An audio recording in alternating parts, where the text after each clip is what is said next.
everyone. Welcome back for another day of live NFL free agency coverage here at Chat Sports. Matthew Peterson covering 3 teams specifically, but just general NFL news, rumors, transactions, all that stuff. But if you are tuning in for the very first time, we're going to be covering in depth the Browns, the Broncos, and the Falcons, the 3 teams I cover here at Chat Sports. But of course, all news from the NFL will be covered as well. But if those 3 teams have a transaction, we'll do a more in-depth breakdown on that. And speaking of some NFL moves and news, we've already got a signing for the last 2 to 3 minutes, and it's a familiar face for some. Former Atlanta Falcon Marcus Mariota going back to the Commanders to back up Jaden Daniels for another season on a 1-year, $8 million contract, and that is a potential Browns quarterback target off the board. So, Mariota, I don't think was high up on anyone's really wish list this offseason, but he returns to DC for another season. Appreciate everyone for watching with us here as we inch closer and closer to the start of the new league year. If you don't know, if this is your first time really diving into NFL free agency, the way it works is Monday to Wednesday, legal tampering is permitted. That means agents can talk to teams. Players cannot talk to teams, just agents. Then Wednesday at today, 4 p.m. Eastern, 3 p.m. Central, 2 p.m. Mountain Time, you will see a flurry of notifications and moves and news as things become finalized.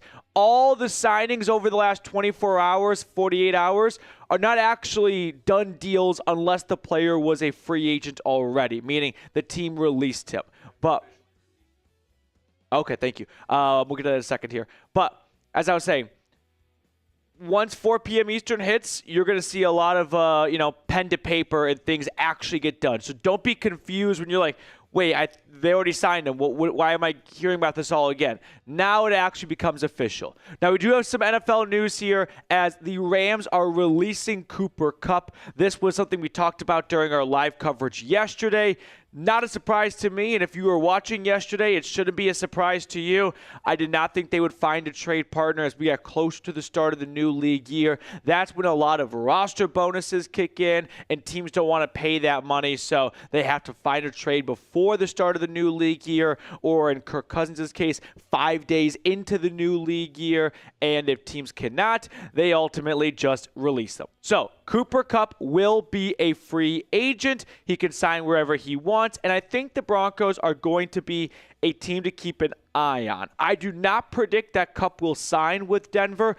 I think the Broncos are much more comfortable with their current receiving core than people realize, and I just feel like Kupp's going to have a decent enough market where, not that the Broncos are going to be cheapos and unable to pay him, but if he's going to have a good enough market where some other team's going to pay him a lot and Denver's already 50-50 on needing another wide receiver of that magnitude, they will probably let him go somewhere else. So definitely a fun name, 2021 Triple Crown winner. The last 3 years, though, he has missed a considerable amount of time. Missed 10 total games combined between 2023 and 2024. Missed over half of the games in 2022.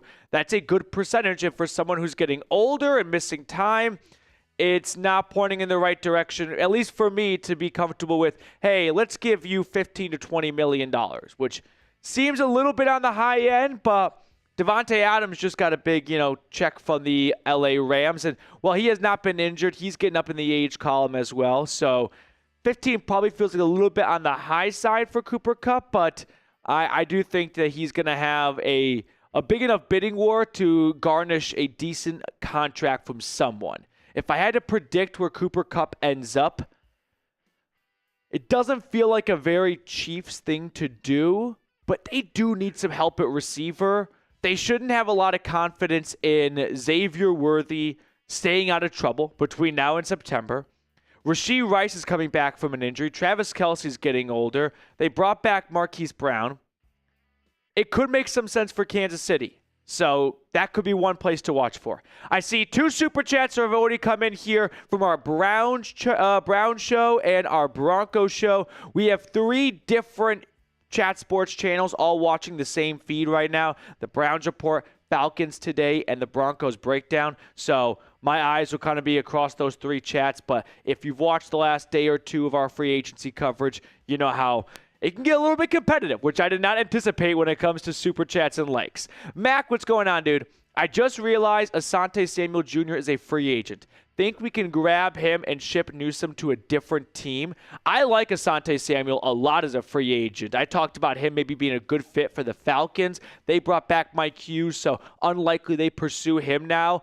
I'm thinking the Chargers re-sign him because they just lost 1 DB to the Chiefs, so that probably adds in a little bit extra motivation to bring back Samuel. But I think he's a good player that on any team you can find a good role for him. So I'd be on board with this, but I don't think the Browns are going to be shelling out the money that Samuel could be looking for and will probably get in free agency. He did miss most of the past year with an injury, only played 4 games, but if I'm told Cleveland signed Asante Samuel Jr. and they traded Greg Newsome for a decent draft pick, I'm going to say that's a good move for the Browns right there. So, Mac, you sold me. You convinced me. I'm on board, and I didn't need much convincing. We're going to look at one more Super Chat in just a second, but first things first, Fanatics continues to roll out some really good deals and sales. Go to chatsports.com/fanatics. I put this link already in the comments and description of today's video. So if you want to get a t-shirt, a hoodie, or a jersey, just make sure to use our link chatsports.com/fanatics, and you can get 25% off. But these deals, they can be a little fluid over on Fanatics, so don't put it off, because if you wait a few days or a week to do so, that sale may no longer be around. So check it out right now, chatsports.com/fanatics. So Super Chat rolling in on Falcons and on Broncos, which we'll get to both in just a second here. Appreciate everyone watching. 224 people tuned in on our Broncos channel, 31 likes. Hit that thumbs up button. On Falcons today, 227 viewers, 35 likes, so 4 more for Atlanta. And then our Browns channel, 218 viewers and 47 likes. So Cleveland leading the way in the like battle across our Browns, Broncos, and Falcons channels here at Chat Sports. So Super Chat's coming up in just a second here. Is anyone going to try to get me here? C. Hogan, Kadeo Hodge deal when, Petey? I would say, I don't want to say soon because I don't want to get everyone's hopes up, but it's going to get done. There's plenty of motivation from Atlanta to bring him back. If I had to play devil's advocate, though, they did just sign former Browns special teamer Mike Ford. Was that their special teams acquisition? I think you can be comfortable with having Kadero Hodge and Mike Ford on your roster for what you're paying them, knowing usually you don't spend too much for just pure special teamers, but man, Hodge against the Buccaneers showed he can play offense too. So former Brown as well. A couple Browns-Falcons interactions right there. Mike Ford and Kadero Hodge. Let's see. I'm the man of the chat on our Broncos stream. What up, Petey? What's going on? Appreciate you for tuning in. I'm getting the Super Chats. Don't worry. My link expired. I got to fix it. Super Chats will come in just a second here. Sup, do you think Kirk Cousins will get released today? Chubb back to Cleveland, and will the Browns trade for Olave? All right, let's break it down with, question by question. Sup, as for Kirk Cousins, I do believe he will be released. I don't think it's necessarily going to be just today. His $10 million roster bonus kicks in March 17th. That's 5 days from now. I would say sometime between then and now, he's getting released. Atlanta's probably trying to find one last gasp of a trade, but if they realize there's just no one trading for him, why drag it out any longer? So I'd say a Cousins release. Let's go with Friday. Little Friday news dump, huh? Friday afternoon news dump. I'll go with that for Kirk Cousins. Your other question, Chubb back to Cleveland. No, I don't believe Nick Chubb will be coming back to Cleveland. I think the Browns are going to go a different direction.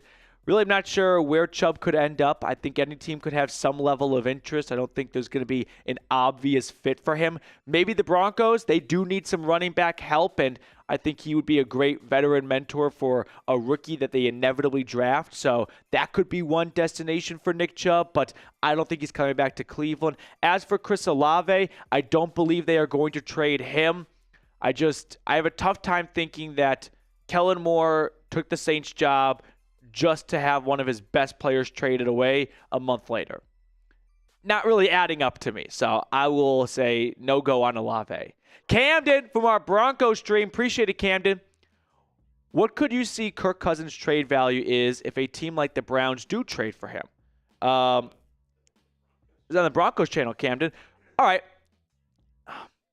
One, if Cousins gets dealt, he has to A, waive his no-trade clause, and B, the new team acquiring him will have to have a new contract worked out because no team wants to take on 3 years of Kirk Cousins after last year. So he's going to have to agree to a new 1-year deal. But the Falcons are on the hook for his base salary this year. So that's $27.5 million. If, say, the new team agrees to a $5 million contract, Atlanta pays $22.5 million, and the new team pays $5 million, and Cousins still gets his $27.5 million. Cousins will agree to just a vet minimum. So it'd be like a $2 million deal. As for what trade value could be, no team's going to offer much at all because they just are going to wait. Just like how no team traded for Cooper Kupp. They knew that the Rams were going to release him, so why trade for him when you can just wait and sign him in the open market? I think the same goes for Cousins. So if there is a trade, it'll probably be like a 6th and a 7th round pick swap, where Atlanta gets Kirk Cousins and a 7th, and the Browns get, Atlanta gets a 7th round draft pick, and the Browns get Kirk Cousins and a 6th. But that is my estimate for what a trade value would be, but I don't believe Cousins will be traded. Camden, thank you so much for your super chat.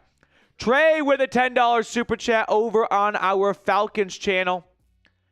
There was a report that Jeff Ulbrich stated, Malachi Starks is the safest pick in the draft. Thoughts on Atlanta potentially taking the UGA safety over edge in round 1? It's funny because I saw, a tweet about Jeff Ulbrich just glazing over Malachi Starks, and then Reed sent me the same tweet like 5 minutes later.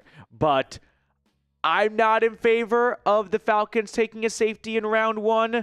I just feel like the edge rusher is way too big of a need to push aside for a position that is towards the bottom of the totem pole for influence on a game. I don't want to completely diminish the safety position, but there's a reason, and it's not a coincidence or a big witch hunt against safeties. You don't see safeties going round 1 very often, right? You had Kyle Hamilton, Jamal Adams. Who else is a safety that's gone round 1? Jabril Peppers was here's a first-round pick. That was in 2017. That was a while ago. No, wait, was he a first? No, he was early in 2017. Yeah, so I don't think. I'm not on board. Derwin James, Eric, we're going back a while now. I'm not on board with Malachi Starks in round 1. I think for Atlanta, you have to address the edge rusher spot. It's too good of an edge class to pass on one at 15. Trey, really appreciate your super chat, though. Good insight.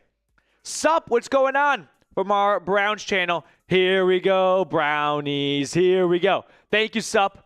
I'd say go Buckeyes, but I'm still a little salty over the college football playoff loss. We had this debate 2 days ago, by the way, in this room, because this is an absolute refrigerator of a studio. Would you rather be in 100-degree weather or like 10-degree weather? It was frigid at the shoe for Tennessee, Ohio State, the first round. And you know what? I would have rather been in a hot September Neyland Stadium than freezing my ass off in Columbus. How hot does it get in Neyland Stadium, though? I'm not going to say like it's the desert, but in September in East Tennessee, like it's going to get up there, especially when that sun is not a cloud in the sky to block you or shade you. You're going to start cooking. So, not going to say it's the hottest. It's not the hottest. A September 12 o'clock game in Doak Campbell Stadium at Florida State makes you question life. I also say that if you go to like a noon kickoff drunk, everything feels 100 times hotter. Way hotter. Yep. All right. I think we're caught up on supers, maybe one or two more, but we had this, by the way. Devin Bush, he came back to the Browns late afternoon yesterday. I like the deal for Cleveland. 1 year, $3.5 million. A little less than that, actually. So I think from a good, pound for pound what you're paying versus what you're getting. It's not some very expensive contract. And with uncertainty at JOK's injury status, I like this move a lot for Cleveland. I thought Bush played, well enough to warrant a re-signing in the second half of 2024. And then the Broncos the Broncos signed a wide receiver, Trent Sherfield.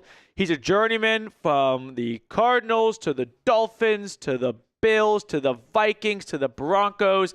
He is not coming to Denver to be a big name receiver or anything close to it. He is your special team signing. This was Darren Rizzi had a wish list, and they go, all right, Darren, you can pick one toy, right? That's it. And that's who he got. So we had that along with an actual re-signing for the Broncos, which was linebacker Justin Stranad, which I did not realize would be such a divisive signing, by the way. People are very passionate, which I do love passionate fans, but man, people are like sometimes up in arms of, I can't believe they did this. He fucking sucks. Guys, it was $2.7 million. I take a chill pill for a little bit. I think you got to realize 2.7 is nothing. It's a tiny percentage. Tiny percentage of what they actually pay. Rose, come on, Browns. Let's make a move. On the edge of my seat out here, I'm too anxious. Rose, I'd slide back. I don't think they're going to have this big free agent signing that every fan base hopes their team does, because it's at least fun to be in the news. It's fun to be talked about. It's fun to feel like, okay, if you paid a lot of money, they have to be good.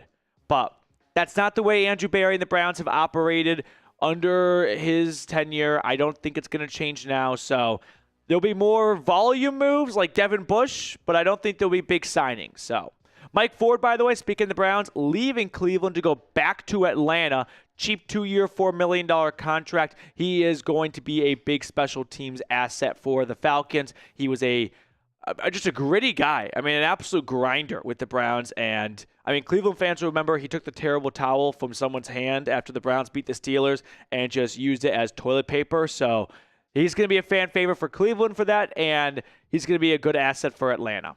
We got another super chat from DKA on our Browns channel. When will the Browns move on from Wyatt Teller, Okoronkwo, and Greg Newsome? So they've already used up both of their, and you only get 2 post-June 1 designations. And for the Browns, the way they've structured these contracts, at least for Teller and Okoronkwo, there are no savings to be had by releasing them now. So the only reason why you'd move on from these guys is because you don't think they're any good, they're going to waste a roster spot, or you can get a trade pick out, you can get a draft pick out of them. I don't think they've reached the conclusion for the first 2 of he's so bad, it's worth paying him to leave. May not be living up to the contract, at least for Okoronkwo. Well, that wasn't that big of a contract, but I only think they leave now if they get traded. And that may very well happen still. With Joel Bitonio returning, Cleveland may decide we really can't afford to have Teller and Bitonio at these cap hits, so we're going to trade Teller away and we're going to insert Zach Zinter. Okoronkwo, I thought, could be on the chopping block with Isaiah McGuire on the rise, but if he's not going to be a post-June 1 release, then it really doesn't make a ton of sense to just cut him outright unless you are just dying to get him off your roster. As for Greg Newsome, I would keep an eye on a trade for Newsome. That feels like something that could happen a little post-free agency, though, where a team that wants a corner doesn't get a corner, and they're like, all right, let's just satisfy our corner need now with a trade, and we can then go to the draft knowing that's one less hole we have to fill. DKA, thank you so much for your super chat. Colin Fields, what's going on? Do you think Rondale Moore will get opportunities with McLeod stepping up at wide receiver 3 last season? Rondale Moore's a free agent. He is not on any team right now, or at least he won't be in an hour and a half when the new league year begins. So for the time being, he's got no opportunities. He needs to be signed first. And I bet Atlanta would like to bring him back. They traded for him. They want to see that through a little bit. I don't think it'll cost you very much. So I would keep an eye on Atlanta re-signing Rondale Moore. We got a few more super chats as well. We'll get to it in just a second, but I do want to give some shout outs. If you're unable to super chat, that's never an issue whatsoever. It just guarantees a spot on screen. But shout out your city for me in the chat. Let me know where you're tuning in from. Always love to see where people are watching from. So get in the chat right now as we wait for some news, some signings to come in. Let me know where you're watching from. There's no worse, well, there's probably worse feelings, but one of the most annoying feelings, and maybe it's just a me problem, when you have, which is freezing in here, a pullover on and a t-shirt underneath, and the shirt starts to, creep up. You know what I mean? and you're just constantly pulling it down. I hate that. That is all time, not that actually bad of a problem, but a really annoying problem to have. Kathy's tuning from Sacramento. Nicholas is in Greenville, North Carolina. I'm the Man is in Toronto. Jeff's in Rapid City, South Dakota. We've got Ambitions in Wisconsin. Camden with the super chat. Michael's in Atlanta. ZD Productions in North Carolina. Matthew's in Ithaca, New York. Mac is in LA. John is in Troy, Ohio. Kenneth is in Atlanta. Richard's in Cleveland. There we go. Police the Police is in the town here. Timothy, as always, in upstate New York. Mike's in Tulsa, Oklahoma. I've got Savannah, Georgia from Aiden. Joel is in Pennsylvania. We have Athens, Ohio in the house. Let's see. Christopher in the Buckeye State. Alex is in Oregon. Silver is in Dayton, Ohio. Jess is in Joplin, Missouri. Jess, we stopped in Joplin, Missouri on our way back from the NFL Combine. Just a little refill. Well, there were 5 of us in the car, and Debo Samuel got traded to the Commanders, and in the car was our 49ers host, so we had to film a video. So we stopped in Joplin, Missouri, dropped him off at a Starbucks, and then the rest of the crew went to Chick-fil-A. But Joplin, Missouri, very nice Starbucks, I will say that much. Also, the funniest part was the 49ers host, Chase Sr., he went into Starbucks, right? And he still had his credential on from the Combine, because you got to keep it on when you're there. And I don't think he was trying to do it to impress people. I just think he kind of forgot it was still on. But, man, the look on the barista's face when he saw him walk up with a Combine credential, and this guy was like NFL fan, big Chiefs fan. He's like, how are you here in Joplin, Missouri when the Combine's going on right now? And he was like, we're driving home right now. But this guy had sheer did you time travel here? All right, we have a few other super chats, so let's get those on screen. Overlord went off the rails yesterday. Yeah, overboard, that's a better way to put it. What's the Venmo, the daily limit on my nerve? Do you want to put the Venmo at the bottom? Okay, that'd be easier, I think. So that's the Venmo right there, Overlord. If you don't know what he's talking about, yesterday and the day before, the last hour, it turned into an absolute super chat palooza and frenzy of the 3 channels competing to see who can send the most in. And Overlord, I would say, looked a little bit like Dirk in the Mavs title run. It was an unbelievable, impressive performance to put everything on his back. He had some assistance, don't get me wrong, but I think we can all agree he did the heavy lifting for sure. I mean, Dave Joseph came in big and a handful, Mr. Haha, but Overlord, that was something I talked about with my fiance when I got home. I was like, you don't know Overlord, but you're going to learn all about him. A few other super chats coming in. No new signings for any of these 3 teams we're talking about at the moment. Okay, 1 second.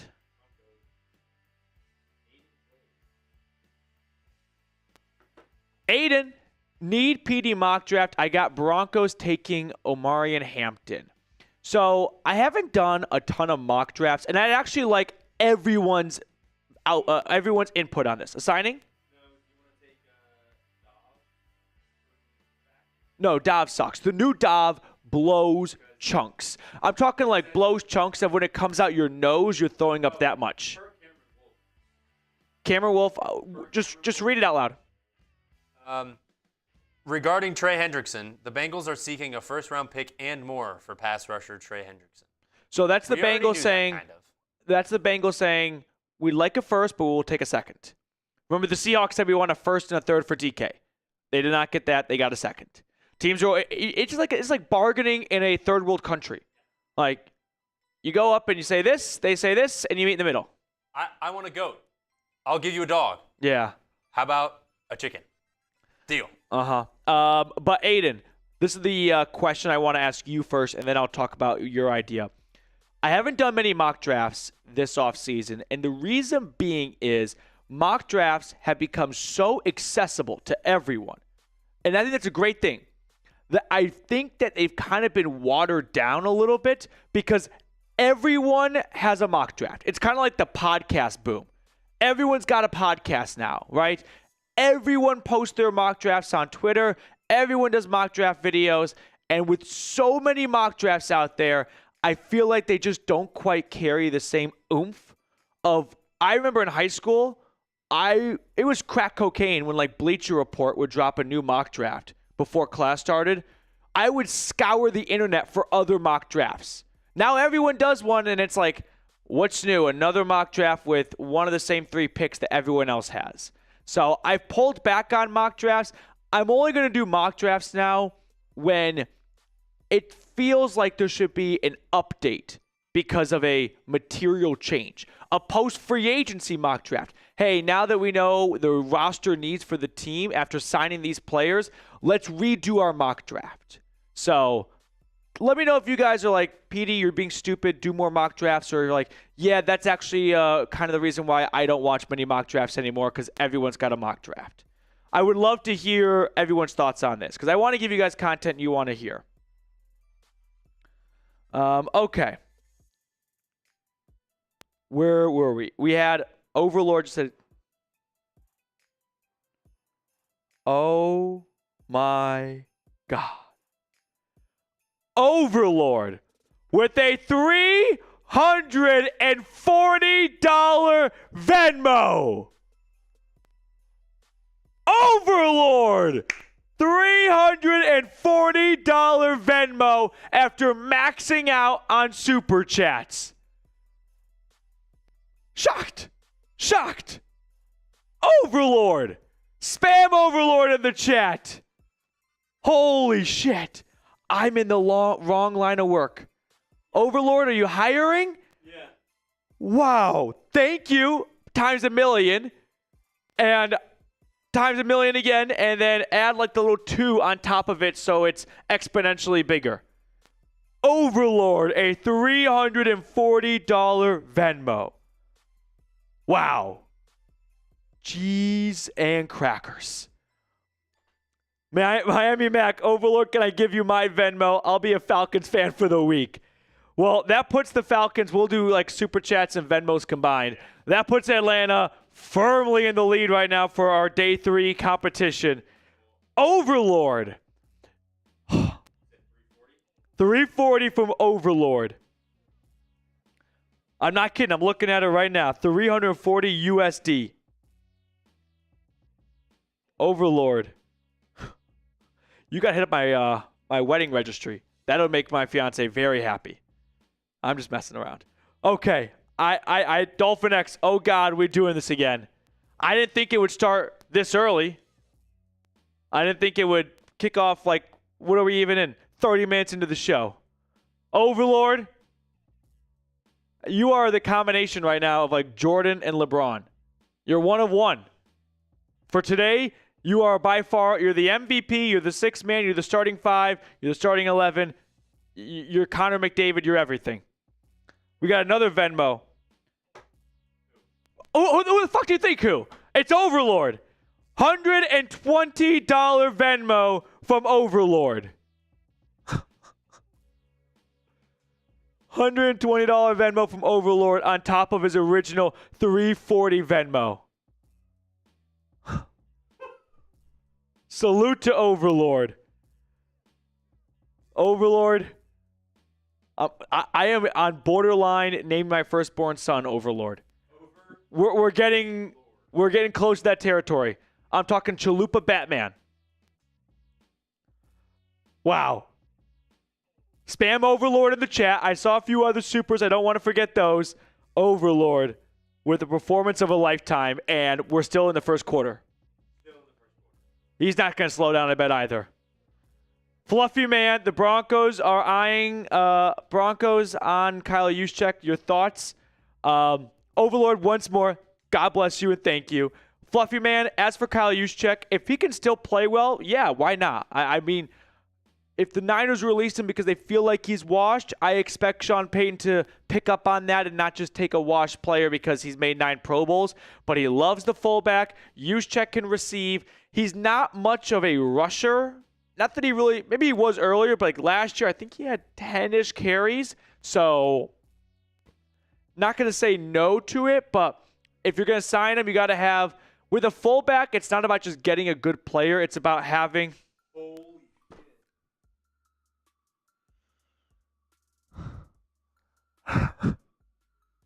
Dolphin X with a $500 super chat.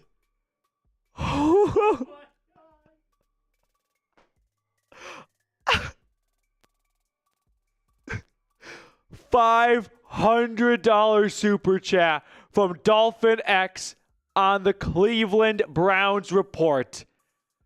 I'm having twins. They're named Overlord and Dolphin. They're going to get bullied at school, but it's going to be a great story at dinner parties. Dolphin and Overlord. These sound like Overwatch characters. I know. Spam Dolphin in the chat. I was talking with Reed this morning. I was like, it's gone kind of off the rails the last 2 days, but like I expect it to be a little bit more mild and tempered today. No, it's actually gotten exponentially off the rails, like quicker in the show than ever before. This is unbelievable. Nearly 500 in Venmos from Overlord and 500 super chat from Dolphin X. Dolphin X! That's you! Bowing down to Dolphin X. And Overlord. Both of you. God bless. I'm not a priest, but I'd go to the seminary to put them like on a one-way ticket straight to, the top floor. Browns chat, put those dolphin emojis in the chat. Yeah, all of a sudden, it's the Cleveland Dolphins today. Yeah. The Miami Browns, Cleveland Dolphin Dolphins X. Today. Okay. I feel a little bad because the other super chat got cucked by Dolphin X, so we'll finish with that. But Dolphin X! I can't stop saying Overlord and Dolphin. I feel like my vocabulary is just shrunk to those two. I'd be on board with Juszczyk to summarize, though. But as I was starting to say, if you sign a fullback, you have to have an offense that incorporates the fullback, which Denver did, right? That's why they've had a fullback the last 2 years, Michael Burton. But as long as you have a plan in place, then the signing makes sense. You don't bring chicken to a vegetarian potluck, right? If your offense doesn't have a fullback role in it or use of it, then it won't make sense. But Denver does. I'd be on board with Juszczyk for sure. By the way, I don't know if I'm dumb for this. Do you know where Juszczyk, not trying to put anyone on the spot here, was drafted by? What team drafted Kyle Juszczyk? I thought it was the 49ers. I thought it was a Niners' entire career. Can I give you Tennessee Titans? No. Maybe I'm just an idiot. He was drafted by the Ravens. Really? And he played there for like 4 years. Goes to San Francisco, year one Pro Bowler. Which the Ravens have a lot of success with fullbacks too. Patrick Ricard. But I did not know that. Jeez.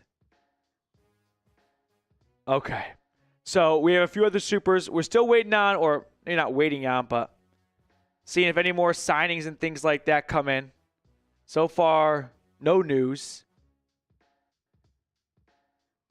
Biggest news at the moment, though, would be Cooper Kupp being informed of his release. I think Denver will have some interest. Now that he's a free agent, that's a lot more manageable. You're not giving up any draft picks. So, Broncos fans watching, let me know, do you want to sign Cooper Kupp? Give me a yes, give me a no, make it nice and easy. I think it's also important to factor in what it would likely cost. And not that Denver is, pinching pennies here, but let's just say it's a $15 million contract. I'll probably pass. I don't think it's going to be quite what you're expecting. I think you're envisioning the 2021 Cup, and you're going to get a very different player in 2025. Camden with a $10 super. Even though the Broncos signed defensive players in free agency, could they still draft defense in the first round like a DT or CB? Corner, no. They've got Surtain, Moss, McMillan. I just don't see that happening. Defensive tackle, if like Genty, Warren, and Loveland all go top 19, Walter Nolan from Ole Miss would be my break glass in case of emergency. I think he's going to be a terrific player at the next level. He had 5 sacks, pushing 300 pounds, so he can clog up the run, but he has some pass rushing upside to his game as well. Big fan of the Rebel from Oxford, Mississippi, so Walter Nolan, although after re-signing DJ Jones to a 3-year contract, there's not really a big opportunity for a guy like Nolan in the next year or two. So unless you have some great patience, I don't think you'd use a high draft pick on someone to sit for 2 years. Whereas I could see them going, hey, with a 5th round pick, we'll take a defensive tackle and we'll let that guy develop for 2 years because we need him to develop. Whereas Nolan, he's ready to go out there and start day one. So I'd say probably not for either of those two positions. I think it's going to be, I'm really down to 3 guys, Genty, Warren, or Loveland. I think they're going to find a way to either get one of those 3 or start trading around, moving around, something like that. Camden, thank you for your super chat and your support. Another super chat just flew in here. Still can't get over, like, what? Anthony sent in another Venmo. Sorry. Overlord sent in another Venmo. He Venmo'd his answer for where Kyle Juszczyk began his career, Ravens, and he attached $130 to it. Overlord just threw in a $130 Venmo just to say Juszczyk began his career with the Ravens. This is like the opposite of game shows. Usually you get paid for the answer. He's paying the show for the answer. $130 from Overlord. I'm not kidding. $130 just to say Ravens. Overlord's about to catch an invite to the wedding.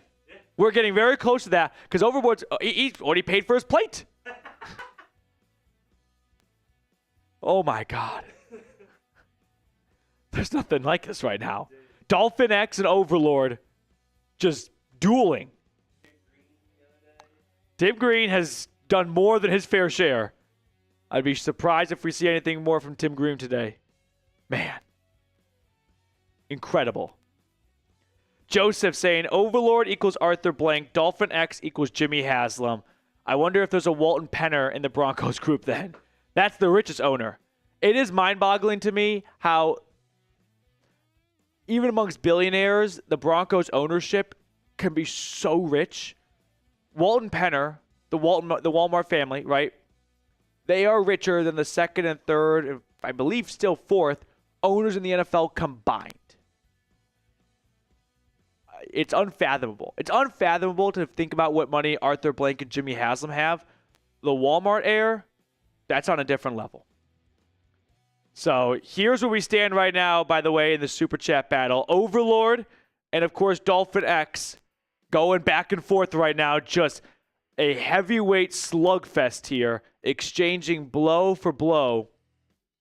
And the Broncos Breakdown won day 1 in Super Chat battle, so they've got their gold medal. They can kind of sit back a little bit. Like battle, which is completely free, of course, so hit that thumbs up button. We got gold, silver, bronze at the moment. So what did everyone say? Danny says yes on the Broncos side of things for signing Cooper Kupp. Atlantis Gaming, it's your birthday? Happy birthday, Atlantis Gaming. Happy birthday. Any other yeses? Fluffy Man says yes. Nathaniel Pepper says pass.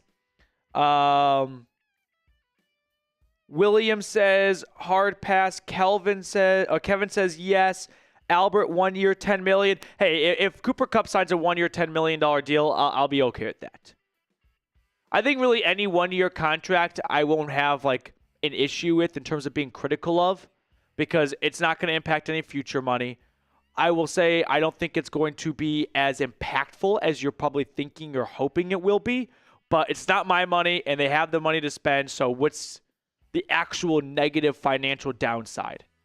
Prevent them from signing someone else? Who else available would be worth that type of money anyway? So, like, if Denver spends $15 million on Cooper Kupp and it doesn't work out, were they going to sign someone else for $15 million? I don't think so. There's not many great options out there, like in terms of players worth $15 million at Denver's needs. DKA, look at Charles Robinson's tweet. Very interesting. All right, let me go look at it. Yeah, Hopkins got $5 million. That's a great point. $15 million is probably, I'm likely inflating it too much. Probably closer to like $10 million. You're right. I'll walk back to 15. Yeah.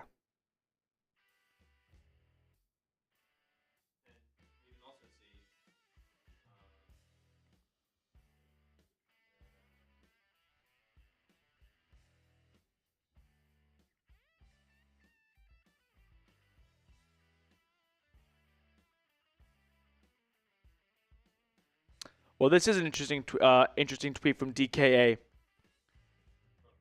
I thought the Falcons were bluffing about keeping Kirk Cousins. I don't think that anymore. They're going to roll right through the Sunday deadline to lock in another $10 million in guaranteed money and see where this goes. I wonder if, just to play devil's advocate, does Atlanta want Kirk Cousins to believe they will keep him? And so if Cousins has used his no trade clause, this kind of incentivizes him to pick up his no trade clause and get traded so he can actually go somewhere to start. Like, there's something for your Cousins to gain by staying on Atlanta's roster in 5 days. He gets $10 million, but he also then runs the risk of, I might be trapped here for a whole year and be a backup. And I think if Cousins serves as a backup this year and then definitely gets released after this season, that might be the end of his NFL career. Like, it would kind of turn into a Joe Flacco career where you won't be signed and the season begins. And you're waiting for a starting quarterback to get injured. Maybe one does, maybe one doesn't.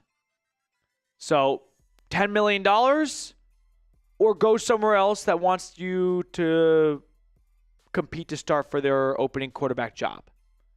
He's made a lot of money already. He might pick the opportunity to go elsewhere and battle for a starting job. Yeah, Adams, 2-year, $46 million. What's that, $23 million a season? Quick math, I think so. $23 million, that's a good chunk of change still. $26 million guaranteed. It's basically a 1-year, $26 million contract. That's also to the Rams, who obviously thought Cooper Kupp is not as good as Devontae Adams. That's a great point. Fluffy Man with another super chat. Fluffy Man is doing his part right now.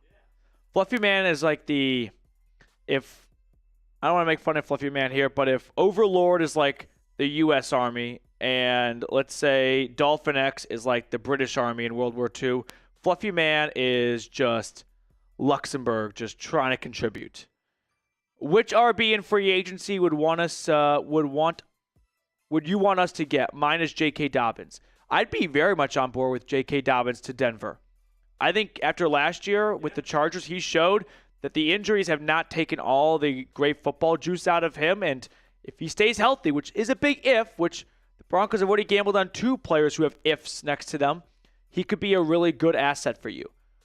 I'm wondering if there's no running back traction because the Broncos are determined to get it back in the first 2 to 3 rounds of the draft. And then it's that rookie, Jaleel McLaughlin, Tyler Bidet, Audric Estime. And to add a veteran to that room, it creates too crowded of a running back room. Which one? Oh, Najee Harris? He sucks. He sucks. I'm only bringing this up is because that means they're probably not bringing. Oh, they're definitely not bringing. Yeah, Dobbins. I don't know why they did this to the Chargers. I was just about to say, we both, when the Najee Harris news came out, I think we both were like, what's wrong with J.K. Dobbins? Mm-hmm. Dukes is asking for $50 in Venmo from Overlord. Overlord just sent me another $100. I'm not shitting you. Overlord would like to send $50 to someone if you could do something for it.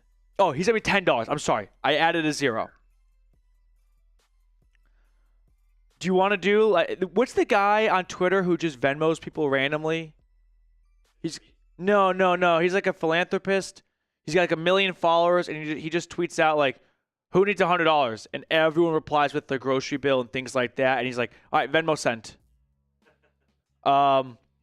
Overlord, can I offer an idea up? What if we do a duck race for an Overlord Venmo? Take people from the chat and just do a race. That sound good? Let's do that. Overlord, okay, you're on board? Here's what I want to do, Overlord. Yes, thank you to Dakota. Him. The Pute? I don't know how to pronounce his name. Yeah. Here's what I want to do. I want to pick, this is like Beast Game style right now. Since there's no signings and the new league year does not begin for another hour and 12 minutes, with Overlord's permission, I would like to do the following. I would like to pick, how many think? Let's do Hunger Games style. 2 people from our Browns, Broncos, and Falcons chat. And those 6 people are tossed into a duck race for a Overlord Venmo. Does that sound like a good plan to you, Overlord? We're going to pick 2 people from our Browns, Broncos, and Falcons chat, which are the 3 teams we're streaming with right now, and put them all in a duck race, those 6, and the winner gets the $50 Venmo from Overlord. That sound like a good plan? Sure. Overlord, I'll send the winner of each one 50. You mean like 3 different duck races? This is unbelievable. No, 1 duck race. I was thinking 1 duck race, Overlord. I kind of like the idea of just like in the Hunger Games, working in a team. You know what I mean?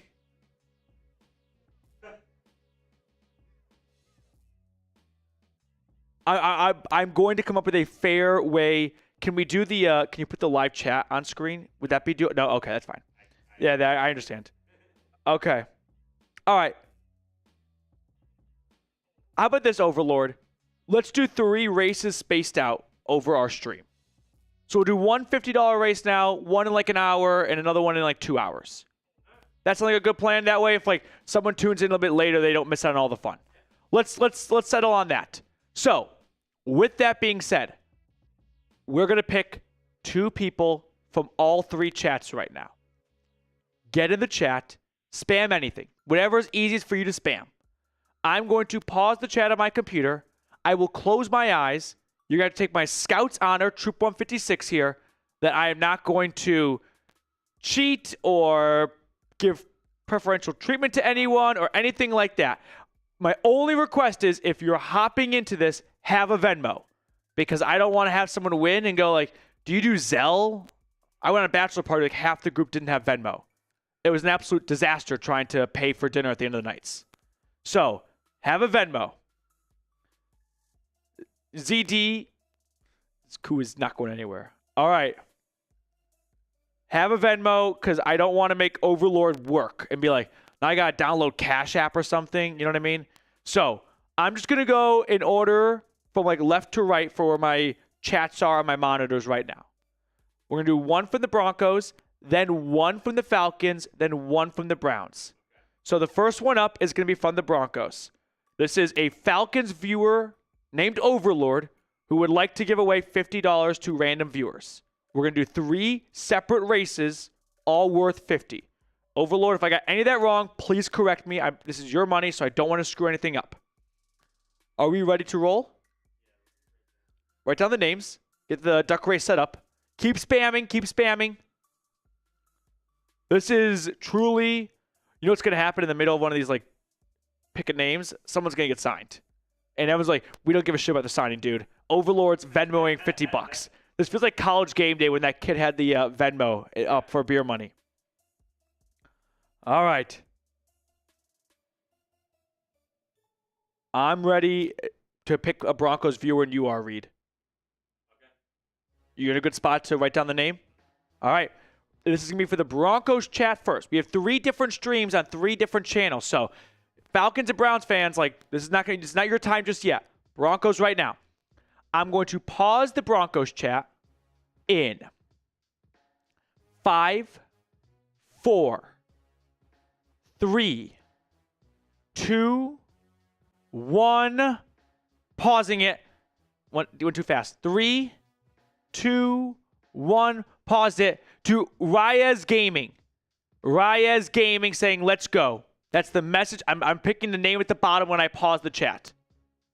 Reyes Gaming. That's the first Broncos one. We're going to do Falcons next, then Browns, and then we're going to go back to Broncos.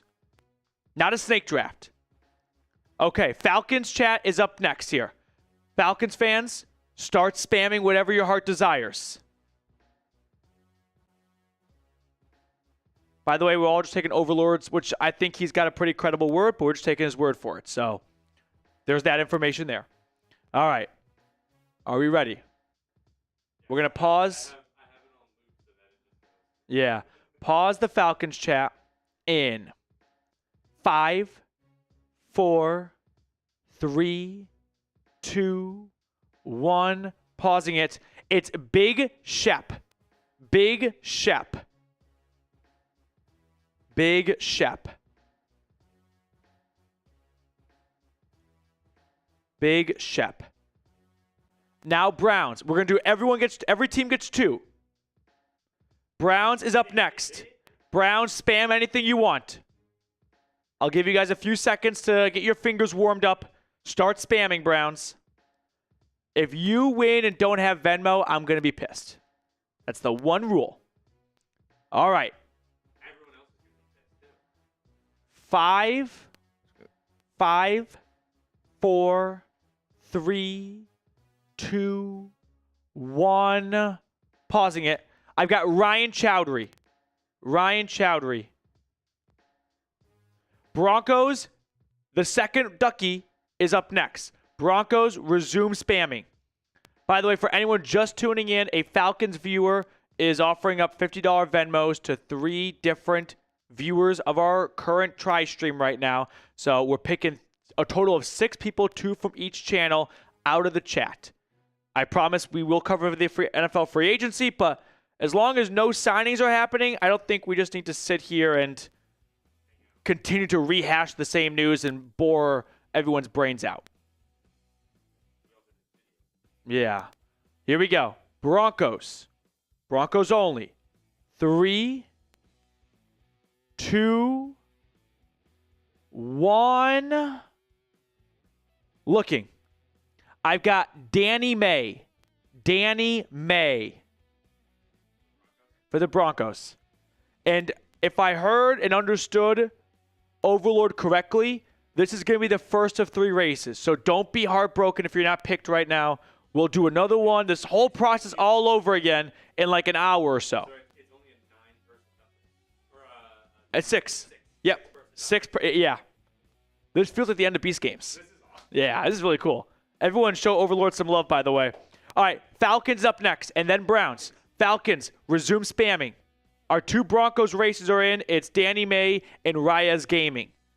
Falcons, I'm going to pause the chat in 5, 4, 3, 2, 1. Pausing. Isaac G. Isaac G.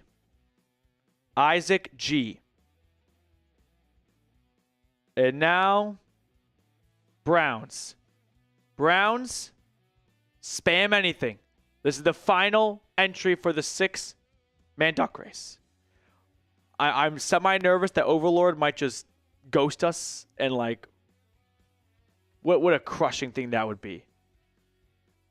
If Overlord does happen to disappear, which I don't want to start talking negatively about him, I just want to kind of a little disclaimer. I don't have $50 to send 3 different people, so we are relying on Overlord. Okay. For Browns now, picking someone in 3, 2, 1. Extra second. Pausing it. Joel Wolber. Joe Wolber. Joe Wolber. Yep. Overlord, just...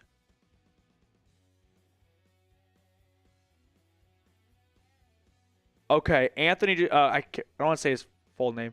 Overlord just sent me another Venmo. He's like communicating to me through Venmo. $5 Venmo just to say, I do work in an hour, so I'm going to need your help to get their Venmo for the prize.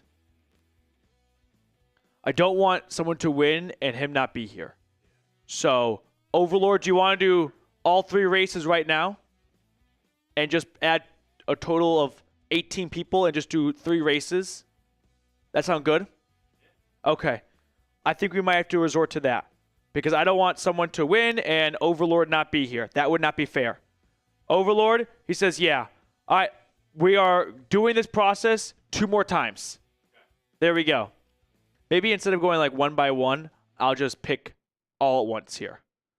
So I need, with that being said, 4 more Broncos, 4 more Falcons, 4 more Browns. Total of 3 races, which will be run consecutively, 3 different heats, and all three winners will get a $50 Venmo from Overlord. That's how I'm interpreting this. We're going to put them all in the same race and just race again. But the winner will get removed. Okay. Yeah. Okay. Broncos, I'm picking 4 more names. Rapid fire Broncos. Rapid fire right now. Then Falcons. Then Browns. Okay. Rapid fire for Broncos. I'm picking 4 names. I'm picking the first one in 5, 4, 3, 2, 1. Pausing it. One too fast. 3, 2, 1. Pausing it. I got Logan Jenkins. Logan Jenkins, that's the first of 4. 3 more for Broncos only. Coming up in 3, 2, 1. Pausing it. I've got Hawaiian Bronco. Hawaiian Bronco. 2 more for Broncos in 5, 4, 3, 2, 1. I've got YPB Morant. YPB Morant. And 1 more for Broncos. 1 more for Broncos. Coming up in 3, 2, 1. I've got TTL. TTL. All right, Falcons now. 4 more for Falcons. 4 more for Falcons. I'm also glad to hear that Overlord does have a job. He's got work in an hour, so I feel a little bit more secure about like his ability to spend this. Everyone's hands must be tired. Oh my gosh. It must be like middle school boys' hands the first time. You know what? All right, here we go. We're going to 4 more for Falcons. Pausing the first one in 3, 2, 1. Pausing it. I got Allen. Straight Allen. No, just Allen. 3 more for Falcons. Next one in 5, 4, 3, 2, 1. Pausing it. We got Jay Rivers. Jay Rivers. Jay Rivers. 2 more for Atlanta. Next one in 3, 2, 1. Pausing it. I've got James Clowers. James Clowers.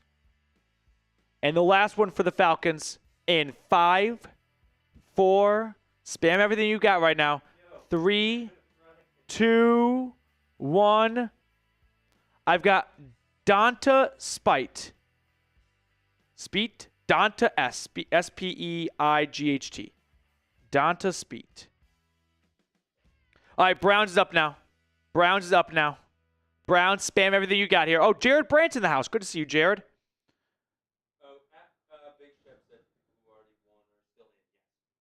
Yeah.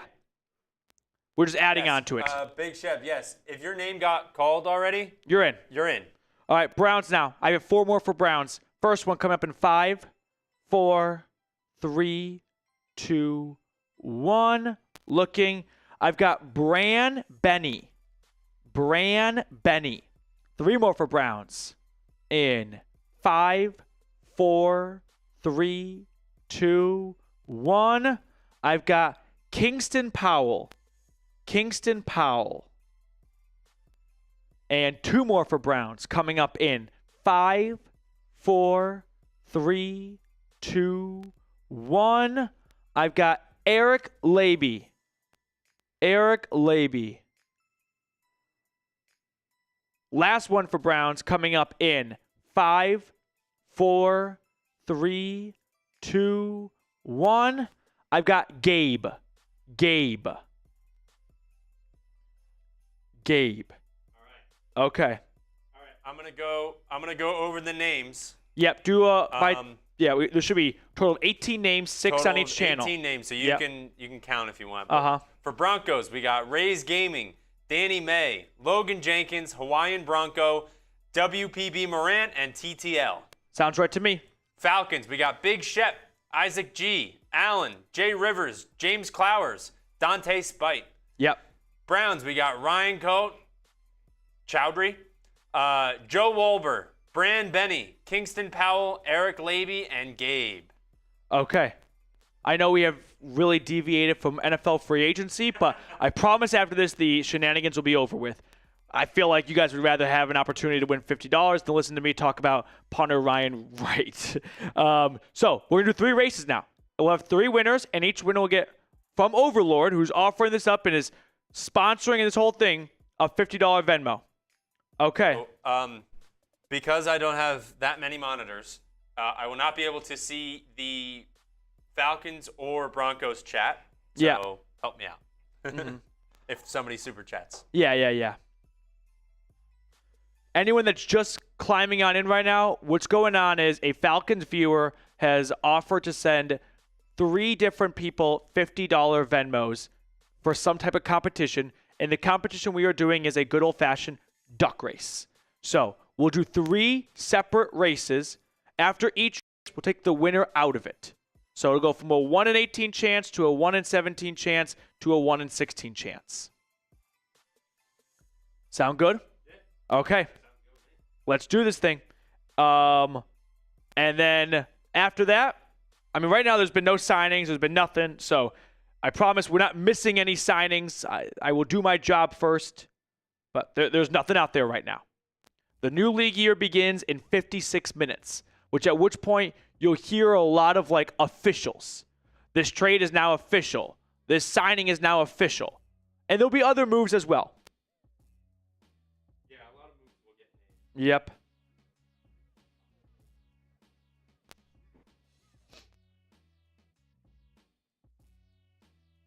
If Overlord is Arthur Blank, would he be sending all this money before giving Kirk Cousins a $10 million check? I don't think so. Tony Romo and any other super chats that's come in the last few minutes, we will hit and recap after this duck race. Is everyone kind of on the same page for what's going on here? Bradley just climbed in. He's like, I have no idea what's going on.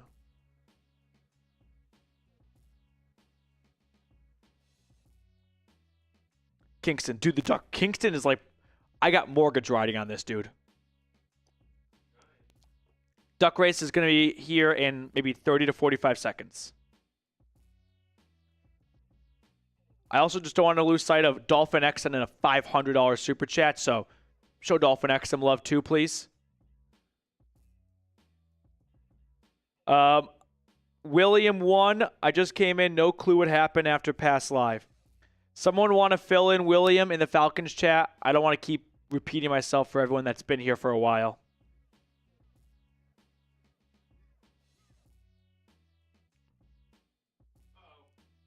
Oh, sorry, everyone. 1 second on this part right here.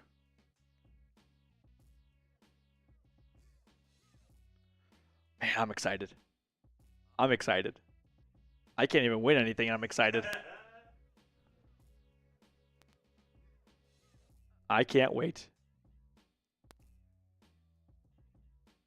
Okay. By the way, whoever, the 3 winners, just be ready to send your Venmo in the chat so I can send it over to Overlord. That's the only way I can have you receive your winnings. Jared Brandt with a $2 super. Thank you, Jared. Duck race, duck race, duck race, duck race, duck race. We want the duckies. We want the duckies. If you don't give us duckies within 60 seconds, Reed, you're going to have a mutiny on your hands.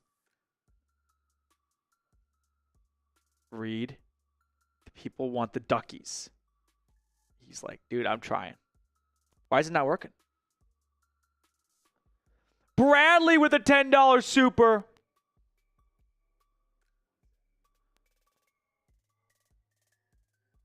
It should be. Yeah, is that HDMI going into the computer? I believe it is. Oh, yeah. All right. Reed's got slight technical difficulties with the monitor that we use the duck race for, so just give us a second. I promise we are going to do the duck race. I will go to a fish market and buy ducks if I have to. We'll flood the studio. Maybe we should invest in like a couple of frogs. You ever see a frog race? You put them all in a circle in the middle. First one to leave the circle wins. That was the first time I ever gambled. Family vacation in Fiji in 2004. Have not been able to shake it since. Bradley, I promise I'll get to your super just after the duck race. I don't want you to feel like I'm ignoring you. Duck race. Cedric, that's the goal. Okay. Reed has to go and unplug and replug something. I promise this is not one big ruse. Me and Overlord are cooked up to ruin some people's days. Just the old-fashioned unplug replug. Come on.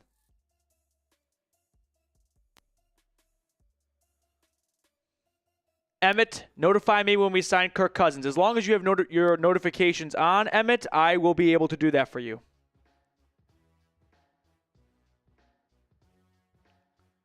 Give me duckies.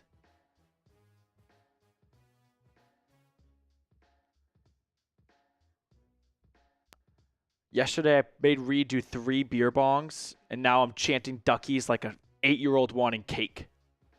Duckies, duckies, duckies. Come on, duckies, give it to us. Is it working now? Do we need to call in the big guns?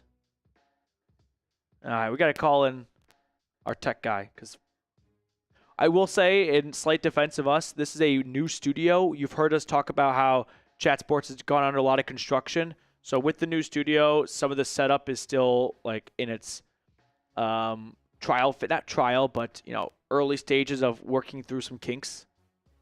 Ducks, I promise, are coming. It's a bad time for the ducks to not want to get in the water. In the meantime, I guess I can talk about the NFL. That feels like an appropriate thing to do. Ryan's like, we want ducks. No one's like, it was like, we don't give a shit about the signings, dude. There have been no signings, so I promise you're not missing any news. The moment news comes in, I will let you know. Yeah, no one wants to play my game right now. They want the ducks. You can shout out your city. You can shout out your zip code. I'll try to guess where you are. We're just having a slight issue. If you want full transparency, the monitor with the HDMI is not cooperating with the computer. And we need to have the monitor mirror the screen right here. And that, for some reason, is not working. But it's not a difficult problem to fix. It just takes some unplugging and replugging. And make sure you unplug the right thing or else we'll go off the air completely. Now Reed's like doing this game of which wire do you cut on the bomb? Red wire or blue wire? All right, he cut the right wire. Come on, duckies.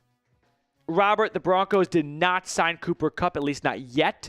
I don't think they will. If you're like, I want to know if you think they will, my answer is no. My prediction is no, they will not. If I'm wrong, I don't think it's a bad thing. I think there are plenty of positives to look at. I don't think it's going to be as glamorous as people believe it will be, but I'm willing to throw $10 million at it and find out. That seems like an okay investment to me. Anything more than that, not so sure about it. John, I'm going to go with Ohio for your zip code. Crappy ducks work. Oh. Crappy Corning, I'm going to say give me Maryland. Give me Maryland. Ducks work. Just took a different replug. Oh, boy. The Gladiators are making their way to the Coliseum. Da-da-dun, da-da-dun, da, da-da-dun, da-da-dun, da, da-da-da-da, da-da-dun, da-da-dun, da-da-dun, da-da-da, da-da-dun, da-da-dun, da-da-da, da-da-da. What's your favorite NFL intro? Fox is number 1 for me. You know what's sneaky good? No, I'll say NFL Network. Oh, yeah. Dun, dun, dun, dun, dun, dun, dun, dun. All right. Are we ready? So, there are 18 ducks here. We're going to do 3 races. The winner will be removed after each race. The 3 winners will get a $50 Venmo from Overlord from Falcons Today by Chat Sports. This is everyone's names. By the way, if you were not picked, you better be rooting on Your team. Your team. Yes. This is medieval times. You have to root on your Knights. I'll tell you who to root for. This Broncos. Here, could you actually put in front of them ATL, CLE, or DEN? Sure. That way everyone knows. In front or behind? In front. DEN Reyes Gaming. Okay. No, that's DEN. Yeah. I want everyone rooting on your Knights. Let's go. No one better sign, by the way, in the next 10 minutes. I swear. Let us have this duck race, please. Then we can get back to our jobs. Bosley Gaming. We'll get all super chats. I'm sorry to keep them waiting. I promise after this duck race, we will put them on screen. You guys sent your hard-earned money in. I want to give you your fair time for that. So we will address all supers after this duck race. Overlord, are you still with me in the chat, by the way? Show me a sign of life, please. Root on your duckies. So I saw Ryan in the Falcons chat trying to get an extra. That's just, you know what? That's good thinking right there. I respect that. That's smart. Okay, Overlord said yeah for about 15, 20 minutes. All right. Here we go. Each race is a minute long. Woo-hoo! Put a minute on the clock. Oh, 3, man. 2, 1. Send the duckies. Oh, my goodness. A Falcons viewer has offered up $50 for the winner for 3 races. 10 seconds in, and we've got Mr. Morant from the Broncos Breakdown with a slight lead in the holiday spirit right now, looking like a snowman. So we do have news, but not for any 3 teams. What is it? Kaiir Elam. The Bills are trading former first-round Kaiir Elam from Florida to the Cowboys. Okay. Kaiir Elam, former first-round pick, picks are going to Buffalo. to Dallas. But we've got 20 seconds left. Root on your fellow Duckies. Isaac G. Isaac G is definitely this big right now on the rear end. Look at Bran. Wait, there's movement. 4. Eric. 3. Look at Eric. 2, Eric. Oh my God. Eric. Oh my God, Eric. Okay, Eric. Put your Venmo in the chat so I can send it to Overlord. We have 2 more races. You can do the hit the check mark. Winner. Yeah. So I'm not going to start the next one until there. Eric sends me his Venmo. Because if Eric never replies, then we do it all over again. Yeah. Eric, put your Venmo, please, in the chat. I'm just going to copy and paste it. Eric, you can tweet at me if you like. That's fine. You can tweet me or reply to a tweet of mine. That works too. Or just DM you. DM, whatever. I don't care. All right. I got proof of life from Eric, so we're ready to roll. Next one. Remove winner from race? Yes. 100%, just so everyone can see. Race again. Send the duckies in 3. Oh, 2. It started. We're off. Okay. We're off. A little false start. No, they didn't ready. Call it. They were ready. This is kind of like when the right tackle now or the left tackle in the NFL gets to get a quick quarter-second head start. Well, you, the ref, were looking down when the play started. I missed it. Yes. Danny May. No, but look at Logan. Dr. Logan. It's a lot of energy early on right now. To be fair, to be in the beginning, in the front in the beginning, not great. Usually not. Great. I've seen it go both ways, though. I have seen someone lead early, fall back, and return. This is a close race with 20 seconds left to go. They are kicking their feet right now. Let's go. Oh, my goodness. 15 seconds. Danny May looks like a very distinguished duck up there. Our Hawaiian friend has the lead. 10 to go. Can he hold on? Hawaiian Bronco with 5. He's so close. Logan coming back. I told you. Logan. Wow. Woo. Proof of life. Logan, I need proof of life, please. I can't see the chat. I need proof of life. I'm looking. Logan. Was he in the front in the beginning? Yes, I told you. He was the one. Wow. All right. Falcons. Could the Falcons be the next ones to win? We went Browns Broncos. Eric, like, DM me or something. I see you just followed me. I believe that's you at least. Logan, do I have proof of life? Did I see Logan in the chat? Did we see Logan? Is Logan here? Logan. Jenkins. Oh no, Logan. Oh. Logan. I'm staring at the Broncos chat right now. Logan. I can't see the chat right now. Come on, I'm looking. It is dead silent in the chat right now. Everyone's waiting to see. Okay, here's what we're going to do. We're going to do the third race. Okay. If at the end of the third race I haven't heard from Logan still, we're going to do a provisional fourth race. Make sense? Do you want me to take him out of this one? Yeah, you got to take him out. All right. So Logan Jenkins. Oh, Logan's here. Logan's here. Oh, thank God. Oh, well, everyone in the race is like, he was fucking probably, A, he Logan. was probably like typing like, holy shit. Someone went to Logan's house and like cut his Wi-Fi. Okay. Logan, send me oh, he did it right there. All right, thank you, Logan. 1 second. I'm going to send it right now. Overlord, I'm just going to reply in a comment to your recent Venmo to me with Logan's Venmo. Nice. That's a good Logan H. Jenkins. Oh. Well, and anyone else, feel free to Venmo Logan. Officially 40 minutes until the new league year. Okay. Logan, I have passed your Venmo along to Overlord from Falcons today. Yeah.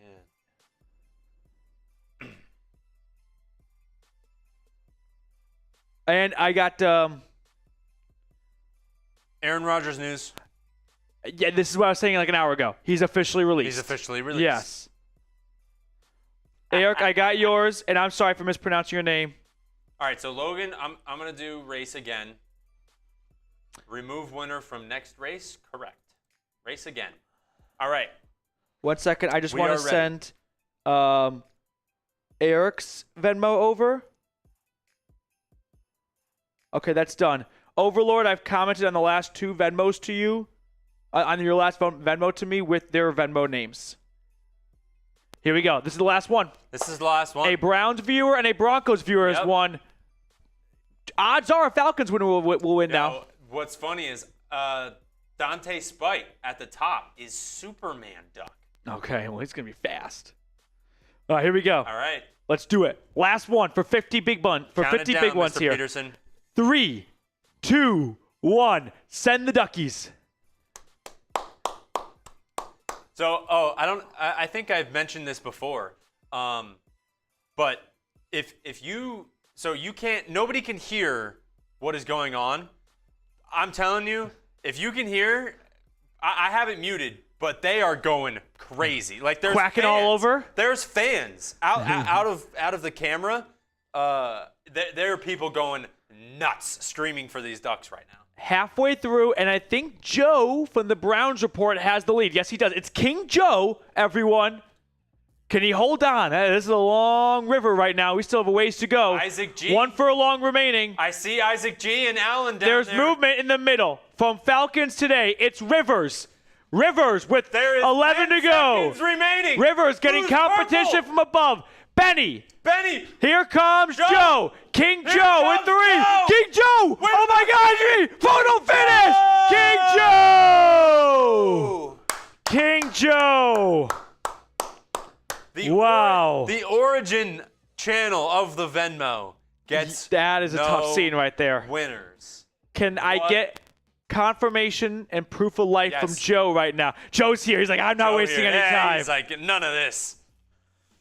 Okay, Joe, put your Venmo in there so I can pass it along.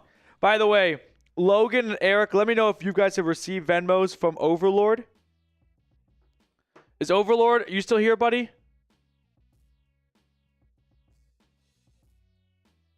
Okay, Joe, you can do that too. You can tweet it at me. That one works as well. I like how people don't want to share their Venmo so that what? No one else would pay you too? Yeah.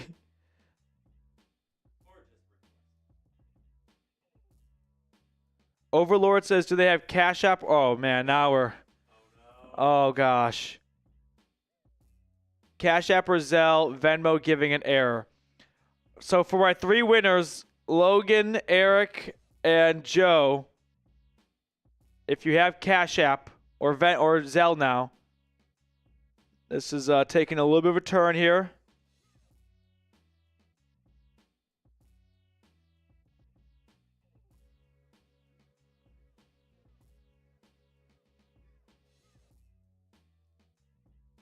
Let's see. 2 Browns, 1 Broncos winning it. Those were all electric races. Okay. Eric says you have Cash App. Send me, please. And I'll pass Eric's Cash App along. All in the same thread here. What else would you want to be Just talking to Overlord right now. What else would you want to be doing on a nice Wednesday afternoon? Yep. Winning some money in a duck race? Hanging out with us? Pretty good deal.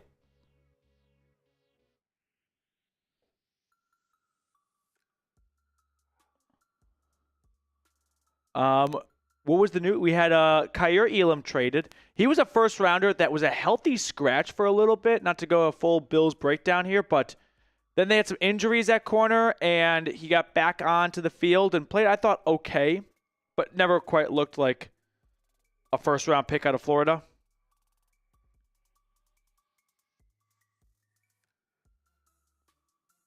Dave Joseph, what's going on? I don't even know how to fill you in. Overlord, you can Zelle me, and then I could Venmo them. I think that could work. You want to do that, Overlord?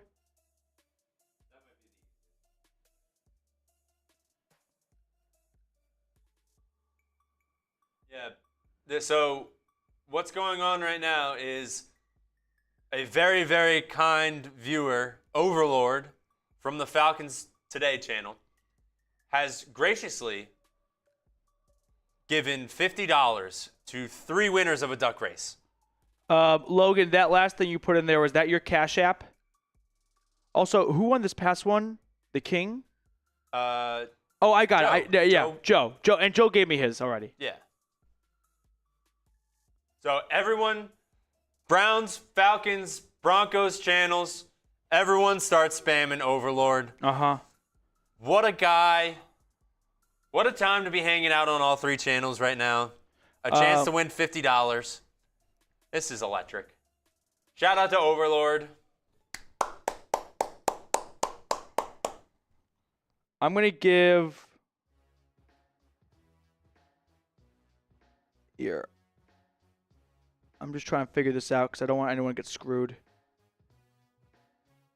So Josh Green from the Falcons channel saying, when's the earliest you think a Kirk Cousins trade could happen? So what's most likely going to happen is, what is it, the 14th? Yeah. The 15th. The 15th. They're probably going to release him because if he stays on the roster, he's going to have to get paid his $10 million guaranteed. But if they release him before, they don't have to pay that, and it's just, what is it, 20? What is the cap? His base salary, you're saying, or yeah. Before getting released before the 15th. Will they avoid paying a $10 million roster bonus? But what do they have to pay though? $27.5 million in cash. That's what I was saying. Yeah. So it's 27 after releasing, but so I don't think a trade's gonna happen. That is the basis of my answer is no trade for Kirk Cousins. No trading him away. They're probably either going to release him. I think there's an 89% chance. Eric got his Cash App from Overlord. There we go. Okay. Logan, let me send you your Cash App now to him.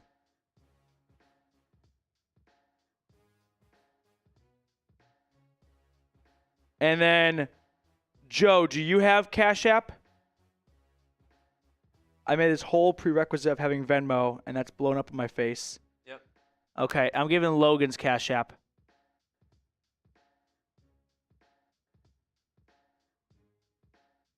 Logan, that's your Cash App, the LHJ one, before I send it, and lead to more confusion. Logan, let me know in the chat, please. Josh, would a Kirk cut help the cap space situation? Not necessarily. Him getting cut before the 15th just means they don't have to pay $10 million to him. And I'm sure Arthur Blank would be happy about that. Okay, here's what I'll do. Petey gave you more insight, though. Overlord, do you think you could just Venmo me 50 like tomorrow, and then I'll just send 50 of my own right now to Joe? That way we can just kind of keep it all in one place. That sound like a good deal, Overlord? I'm just going to send Joe my own 50, and if you want to send me 50, that way we're all even.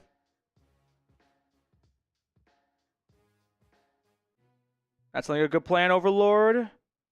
Also, I need Logan to tell me if that's his Cash App, please. I know we're talking nothing about football right now, but people did win, so I want to make sure everyone's happy. And then I promise you get back on track. All right.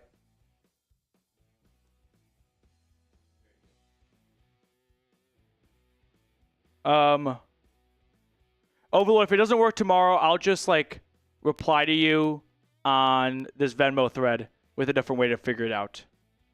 But I'm confident that tomorrow or we'll figure it out. Do you have Cash App? It doesn't. I don't think it works. I had Cash App. It mine doesn't work anymore either. Yeah, I had it. I haven't used it in forever. Yeah. Okay. Joe, I'm just going to send you your 50 right now.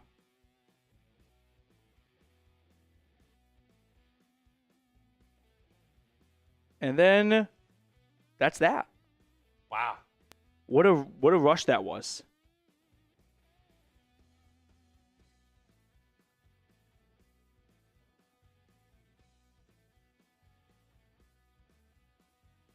Okay. Joe Wilbur.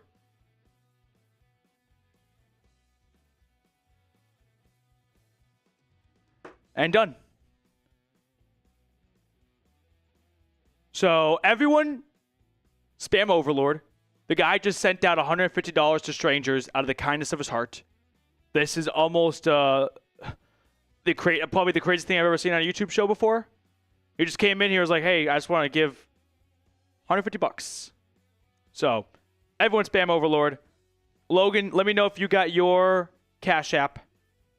If I'm a part of some big money laundering scheme, I'll feel really bad about it. But I don't know how you could do money laundering if you're sending money away. Yeah, that doesn't seem like a money laundering thing. Yeah. That's funny. Hawaiian Bronco, I think my duck tore his ACL mid-race.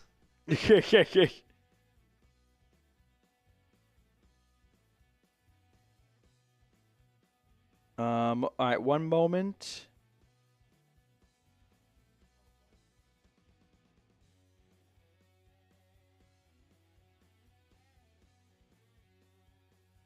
Yeah. Overlord, in that same Venmo thread, I'm going to put a different Cash App for you to send me. And now I've already paid Joe. You Cash App 2 people, so we're all even. Really quickly, though, over at Fanatics, they have awesome sales going on right now for T-shirts. They've got jerseys. They've got pullovers. They got a lot of great stuff. Hoodies. Go to chatsports.com/fanatics. Use this link to get 25% off for a lot of really good savings, for a lot of really good merchandise if you want to, rep your favorite team and show some support to your squad. So go to chatsports.com/fanatics if you have not already to get some awesome deals.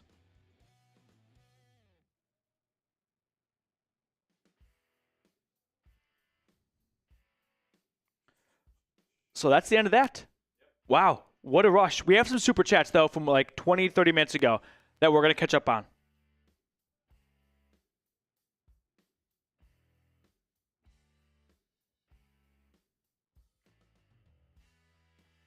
Joe got it. Logan got it. Eric got it. Everyone got it. Everyone got their 50.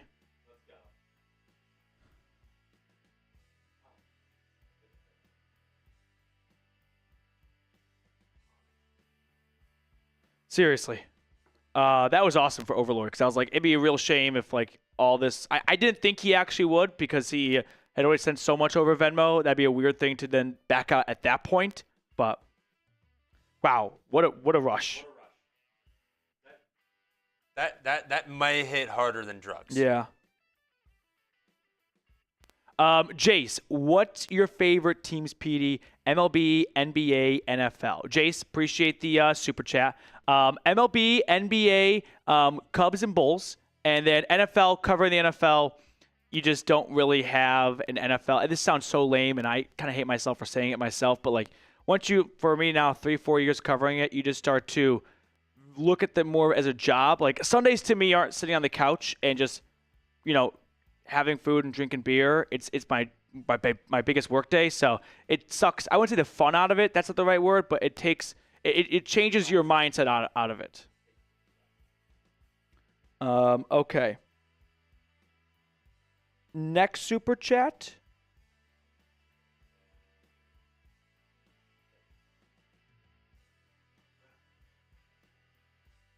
And then Overlord, I'm sending you one more Cash App for the 50.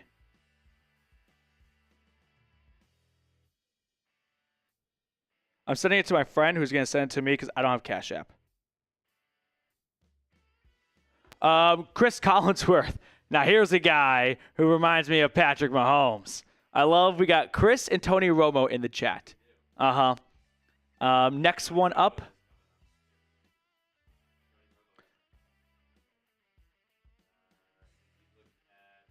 Camden. Yeah, we did look at that one. Fluffy man.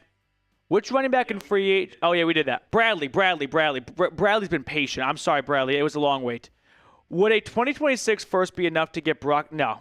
I know you wrote a lot more, but the answer is already no. But I will continue reading for you. Would a 2026 first be enough to get Brock Bowers rather than chasing an older tight end or drafting one? Knowing he's proven if we win the bowl, the 32 spot would be... The Raiders are not trading Brock Bowers for a first-round pick to the Broncos. Brock Bowers was a first-round pick himself. He has proven to become already more valuable than a first. So you'd have to give up more than a first for sure. The Raiders paid a first for him. They don't want to get the same thing they used on him back when all he's done is increase his value since then. And they're not trading him. He is, after 1 year, and if Broncos fans remember, he was my #1 draft target for Denver. Obviously, having a quarterback is more important than a tight end, so no regrets. But you're not trading for Brock Bowers. I'm very sorry, Bradley. Tony Romo. I don't know, Jim. 4 seems like a lot. We're talking races here, I think? Yeah. Tony and Chris, thank you for watching with us. Tony again? Oh, another one. Jim, read my new super chats. This is... Am I Jim Nance? I guess I'm Jim Nance in this relationship.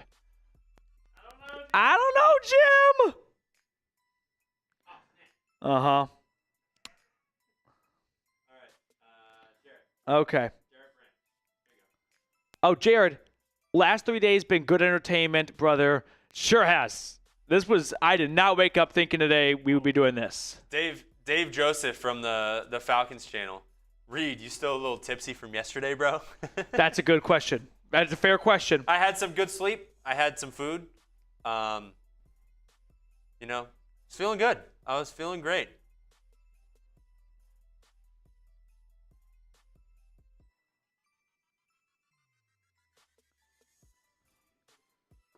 No. But Overlord say he cash apped my friend, who I'm going to have Venmo me 50. And now everyone's even then. Since I sent Joe my $50 own dollars. Oh, no. P. Diddy! Oh,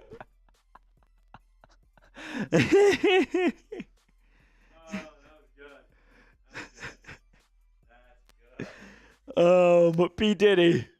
Jared, thank you for the super. Hey, PD, heard you are coming to my draft party. Be careful. Let me ask this question. Be careful. If you were a great prospect, would you go to the draft or watch from home? Depends on where I'm getting drafted. Okay, let's say you're in mock drafts going between 12 and 25. I know it's a wide range. I'm going. Okay. Anything outside of day one, I'm not going. Well, yeah. I mean, if all the mock drafts have you going like round late, 1, if I'm late first round, I'm not going. I'm staying home. That's fair. If I know I'm going top 20, yeah, I'm going. I'm going. I don't understand why they like. I mean, I can't relate because I've never been drafted. But I don't have that big of a family where I'm like, dude, you quickly will. If you're getting drafted, all of a sudden you're gonna have a big family. Yes, but like cousins are coming out. Oh yeah, for sure. But that's if I'm still gonna get I know I'm gonna get drafted and go play the NFL, then yeah. But if I'm top 15, I'm going. Mm-hmm. I gotta get my limelight. I would go. I'd go. We're all caught up with Super Sarah. You're going to P. Diddy's draft party? I think so. Whoa! I think it's in his cell.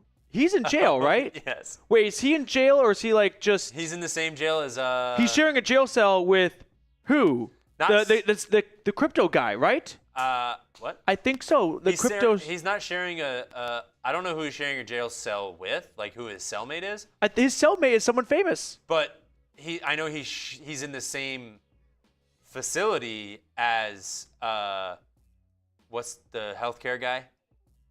I don't know. Manglione or whatever. I don't know. Who's? Luigi. Sam Bankman-Fried. Yeah, Thank Luigi. you, Grizzly. I was thinking about Grizzly. Oh no. The crypto scammer, right? That's who that is. I'm not big crypto at all. So they're in the same jail. Thank you, Vincent Cutts. He's the same with Luigi Manglione or whatever. The healthcare whole thing. What a fun room that must be.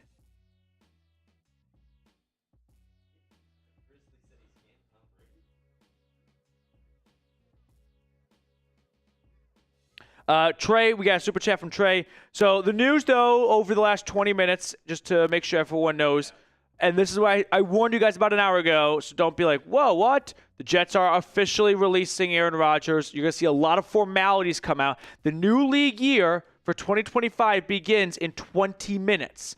PD ranked the last 3 days, gold, silver, bronze. Ranking in terms of, the fun and the, we'll call success, I'd say, got to be gold. I think today is gold, especially because of the kindness from Overlord. But yesterday and day one, it's tough. It's a tough 2 and 3. Yeah.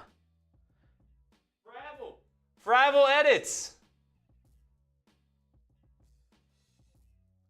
Fravel edits from our Broncos stream. Got to be gold. The question is, obviously, as the free agency period continues, the interest dips. Do you guys want to go round 4 tomorrow? That's what I'm wondering right now. I kind of thought we'd do this the first 3 days. I don't know, Jim. Thoughts on where Kupp will sign. What do you think it'll cost to trade up for Genty or Warren for Denver? I wouldn't mind taking best player at 20 if not. All right, lots of good questions here for Athletics. So I wrote it down. I just don't want to forget a team. I hate when that happens. But I had a list of a couple of teams to keep an eye on.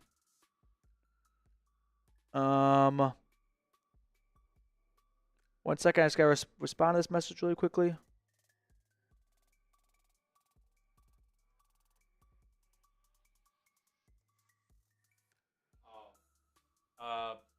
Bronco fan 99 saying Ashton Genty won't fall to us. Unfortunately, I agree. I think his round 1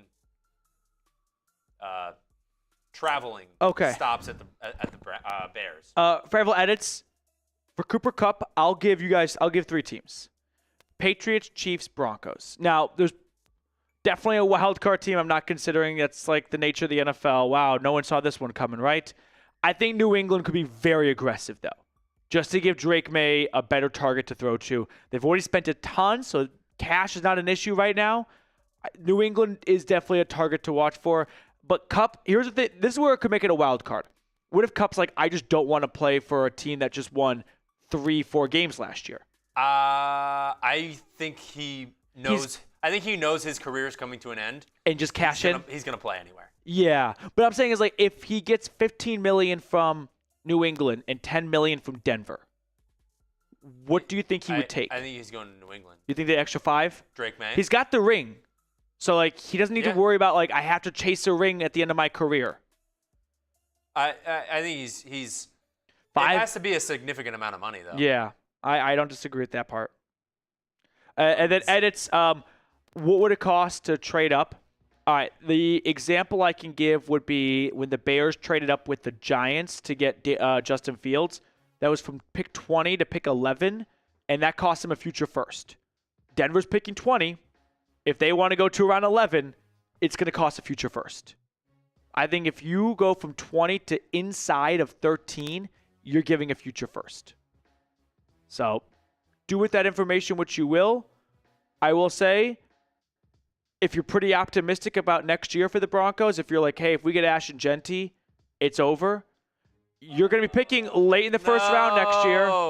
Signing Eddie Goldman to the Commanders. Some Falcons news here. Atlanta has lost another player.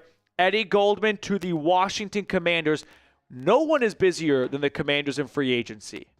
But Goldman, who came out of retirement to play for Atlanta, is going to D.C. to play for the Commanders. That's the second Falcons defensive lineman to leave in free agency. Fravel edits, I don't mind either. I think Genty and Tyler Warren could be top 10 picks, which a month ago I would have probably been like, no way, Petey, to myself. But it's just not a great draft class in terms of high-end talent. There's some good depth in positions, but like guys who have first-round grades, maybe like 5 less this year than last year. So with that, I would not be surprised if Genty and Warren just go top 10 because the Raiders and Jets go F it, best player available, and that's these two players right here. So Anthony, here for some Falcons content. Here it is. This is the 4th player to go from the Falcons roster to another team now. Goldman following Grady Jarrett on the defensive line. Drew Dahlman going to Chicago along with Jarrett. And then Richie Grant, no one cares, going to the 49ers. But starter, rotational piece. There it is, my finger. So you got to have some work to do to replace these guys right here. You did draft a lot of defensive linemen a year ago. Ruka Rororo, Brandon Dorless. This could be, what's my finger right here? Rook's replacement right there. And maybe Dorless. So we'll see. But this is, I'm not, a really tough loss for Atlanta. But Goldman, I thought, did a good job of playing the interior of the defensive line last season.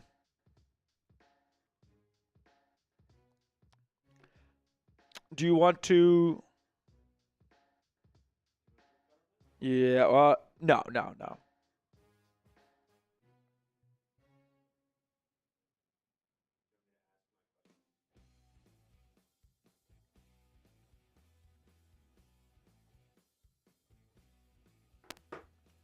Let's just show up the Super Chat and like total really quickly. We're 15 minutes away from the start of NFL free agency. No, that's a poor way of putting it. 15 minutes away from the start of the new league year. So you'll see just general transactions as you normally would, but a lot of official things coming down the wire as well. Yep. 300 people watching on our Broncos stream, 288 on our Falcons stream, 243 on our Browns stream. So share our stream. If anyone you know enjoys your favorite team, have them join us. All right, Fravel edits. Fravel edits? How do I pronounce you think that? Fravel? Zach's vocal analysis is back. Good to see you, Zach. It's just hard for me to see a running back go top 10 and a tight end. Bowers went 13 last year. I've seen lots of people say Genty to Dallas and Warren to the Colts. Trading up to number 12 to 14 is worth it. Both are that good. I'm with you there. Like, I don't disagree that. We talked about this, was it yesterday? There's only like 5 tight ends that have gone in the first round, in the top 10 in the last 15, 20 years. We counted them out. It was Kyle Pitts, TJ Hawkinson, Eric Ebron, Vernon Davis, and maybe one more I'm forgetting, but you're right. Who? No, he was on top 10. Yeah. So you're right that it's not common. And same for running backs. Like Bijan went top 10, but there's not a long list of backs that go and tight ends. So I can't disagree with you because history is on your side. But my counter would just be the Raiders' run game was so bad. It's been so bad for like even Josh Jacobs' last year was not good. So 2 seasons now where it's been abysmal, like dead last in the NFL bad. And as for the Jets, they've already invested a ton defensively in the draft the last few years and in free agency. They do need a tight end. It makes sense for both teams. What's tough, though, is to believe that both teams are going to do it. Maybe one does it. But as for Warren of the Colts, Gentry of the Cowboys, yep, that definitely seems like the backstop for them unless the Cowboys just decide to pick another offensive lineman, which I would not put it past to them.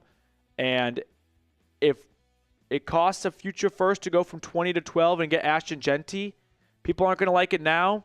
Next year, I don't think they're going to mind too much. That's my take on it. So, edits, I hear you. I like both players a ton. I think they are going to be rookie Pro Bowlers. That's a big ask, and Pro Bowl has kind of been watered down recently, but I think they're going to be that impactful. Edits with another 5. Edits is pushing, the Broncos channel still very far behind in totals from Dolphin X, $500 super chat. Everything Overlord did.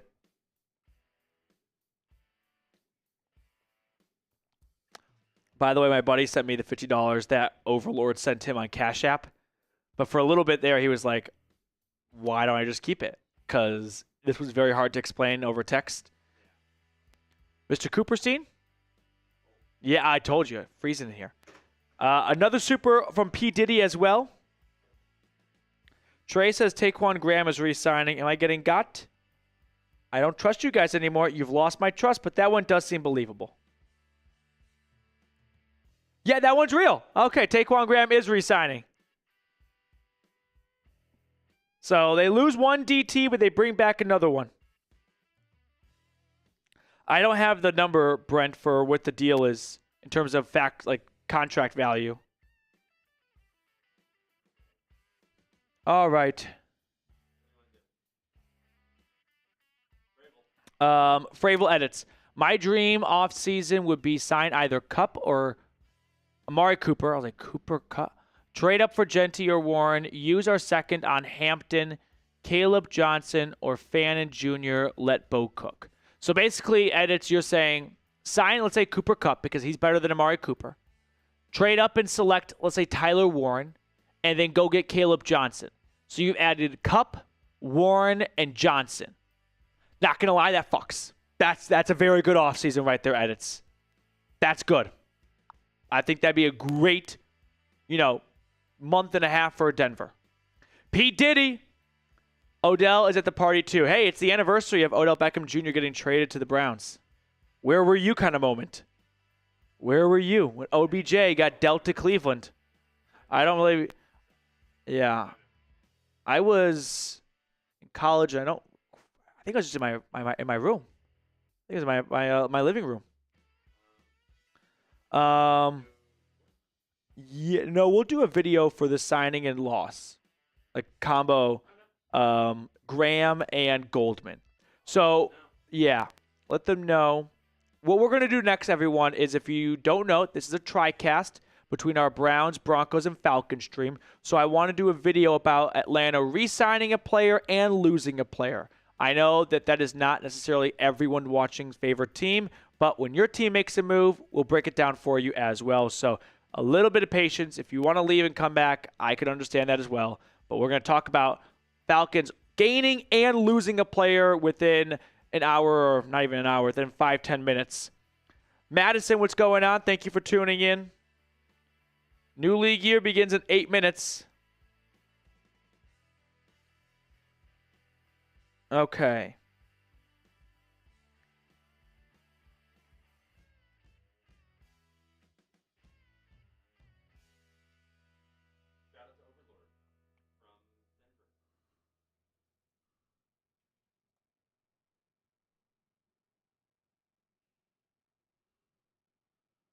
All right, we ready?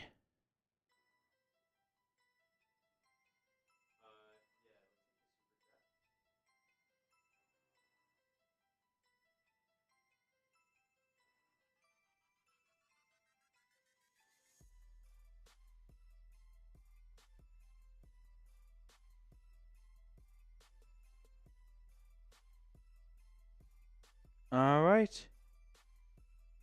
Super chat coming in from Joe Buck.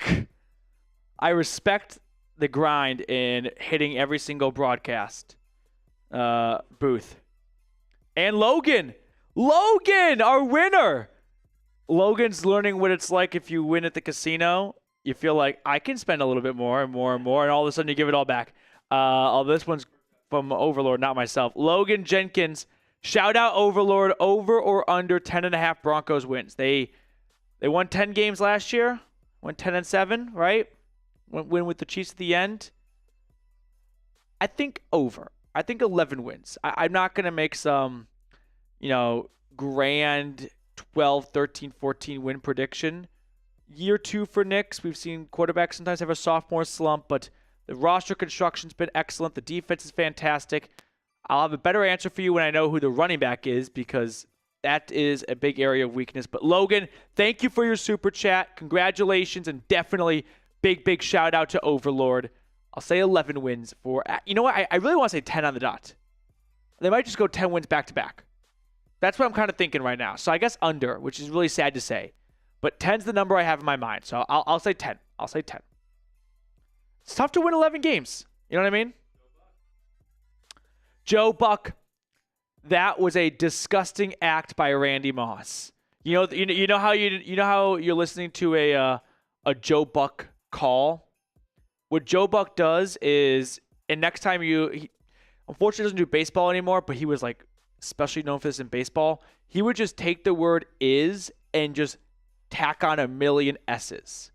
So let me just say, for example, right? If it was football, it'd be like Joe Buck on our Browns channel. It would be like if Kenny Pickett drops back and that ball is caught. Yes. That's what he does. Yeah. He just goes, is intercepted. Yeah. Home run. That ball is deep. That ball is gone. That's the Joe Buck. I like Joe Buck. Some people hate him. I think he's a good broadcaster. I think he definitely got to where he is with a little bit of nepotism, but he made the most of it. That's not the same for every other Nepo hire out there. Thank you, Joe, for the super chat. And then Overlord with a $10 super chat. Overlord, ladies and gentlemen. A performance to the likes we've never seen before. Dave Joseph, I will meet you for that beer as well. Let me finish this diet, and then I'll have the beer with you. For Duck Race, go Falcons. It's really a damn shame that the Falcons representative with 3 races, no Falcons winners at all. That was a bit of a gut punch right there for Overlord. And, the Ducks don't lie. But Overlord, you're 1 of 1 today. You truly are. You and Dolphin X are kings of the castle. We've had 3 different broadcasters super chat today. Joe Buck, Chris Collinsworth, and who was the other one?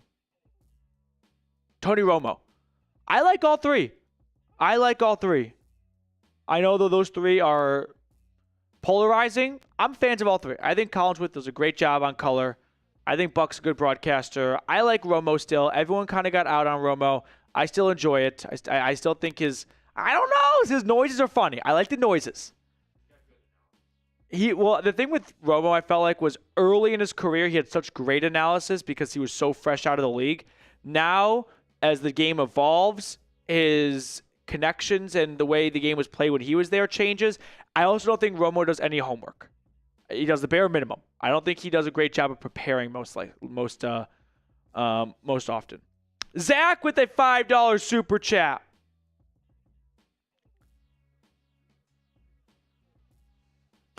Pinkle, been watching your vids for 2 years now. I think it's been 2 years. Thank you for being my favorite Broncos channel. Thank you. That means a lot. Really appreciate it. Happy to have you hanging out with us for 2 strong years. I enjoy what I do, and I love it for people like you. ZD Productions from our Falcons channel. Yeah, the guy who got me. I forgot. He asked how long we've been working together. And I was like, I want to say we started working in August. Yeah, I'll go July, August, somewhere in that range. August. I'll call it the summer. So how many months is that? 7? Adds up to me. Cool. Cool. There we go. ZD. 7 months, ZD. Zach's vocal analysis. Tricky question. If Birds play hardball with Kirk and make him ride the bench or take a pay cut to be traded, what kind of cap relief will they get? If the Falcons can find a trade partner, they would get a little over, I think, $1 million in cap relief. Still a big dead cap hit, but not as big. What's up? I'll do the title. It's definitely a smaller dead cap hit because you don't have to do a split over 2 off seasons. You don't have to do 65 over 2025 and 2026. I think there's just a $38 million dead cap hit and like $1.5 million in cap savings. So it is definitely in Atlanta's best interest to find a trade over a release. The question becomes, if no one offers a trade, are you going to be that stubborn and hold on to a player who does not want to be there? Overlord, PD, if someone can guess my all-time favorite Falcon player in this chat, I'll give them $25 Cash App. Overlord, I thought you had to work, dude. I love it, though. All right, I mean, get after it. 10 seconds. Countdown to the new year. Start guessing Overlord's favorite Falcon. You got to be in the Falcons chat. It's too hard to keep up with 3 different chats. And he'll Cash App someone $25 if they can guess it. Overlord, I'll let you spot the winner for you because I don't know who your favorite Falcon is. Kenneth Bennett. Kenneth, thank you so much for the super chat. Really appreciate it. Coming in from our Broncos channel. Thank you very much, Mr. Bennett. Awesome to have you back. I think you were here day 1 of free agency, now day 3, right? It's good to see the same names and faces throughout the week. I'm looking at the thing with like favorite player is without knowing your age, it's very tough. But favorite Falcon of all time for Overlord. I like Boyd's Tony Gonzalez. I mean, there's like the basic ones. Matt Ryan, Julio Jones, Michael Vick. But if we're going to go back any further, John Abraham. Michael Turner's a good one. He said he played safety. Ooh, played safety. All right, adjust your guesses right now. Brent Grimes? He was more of a corner, though. Played safety. Oh, Nara White says Jesse Tuggle. Kaysen says Jesse Bates. Overlord said Cody got it. Cody Marr said William Moore. All right, well, Cody, congratulations. Toss your Cash App in there if you have one. And Overlord's going to Cash App you 25 big ones. Wait, what happened? We have NFL news? No. Oh my gosh. What? Russell Wilson is flying to Cleveland right now to visit the Browns. Russell Wilson is scheduled to fly tonight to Cleveland to visit with the Browns on Thursday before being scheduled to fly to New York on Thursday night to visit with the Giants. Okay, breaking Browns news right now. Let Joey know we're going to do this one first, and then we'll do the Falcons one. Russell Wilson is coming to Cleveland for a visit. He's also going to visit the Giants the next day, so far from anything being finalized. But Russell Wilson coming to the Browns for a visit. Wow. Did not put a lot of air in the Russell Wilson to the Browns tire, but here we are. The Browns are bringing Russ in for a visit. For now, that's it, but of course we know how this can snowball. But that's interesting, Soul Train. That's one way to put it. Never really seemed high up on my, not only just like preference, but possibilities list. I think Russ is actually going to get a decent contract, and I always felt like the Browns weren't going to spend too much in free agency, but I wonder if this is a sign that the Browns have to pivot to Russ because they believe Kirk Cousins is not going to get released. That could be an alternative angle here. Does this mean Atlanta will not blink when it comes to Cousins, and they will keep him through that $10 million roster bonus? And as a result, the Browns move on to maybe plan B, which is Russell Wilson. Holy smokes. That's big. That's something. That is some news right there. All right. A lot to discuss, a lot to break down right now. We're going to cover it all. Russell Wilson visiting the Browns. What's your instant reaction to that? If he ends up signing, I don't think Russ is very good anymore. I think Russ is definitely better than plenty of other free agent QBs. No mistake about that. You could do worse for sure. It really comes down to what you'd be paying him, because I'm not interested in paying Russell Wilson a ton of money if I'm the Browns. And he's not going to sign for a vet minimum. That phase is over. That was a one-year thing with the Steelers. Does not look like the Steelers have any interest in bringing Russ back. So Pittsburgh is kind of starting to get locked in on Aaron Rodgers. So maybe it comes down to the Browns and Giants for Russell Wilson.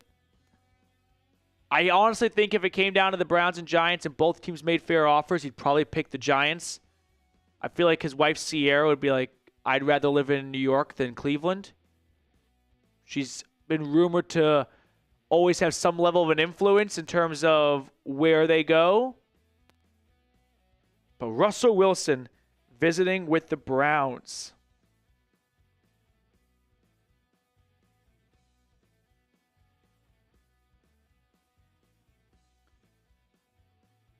Does this mean the Browns got word that Atlanta is not moving Kirk Cousins?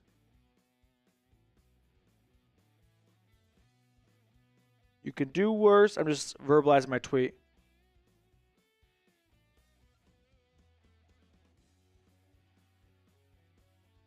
Him.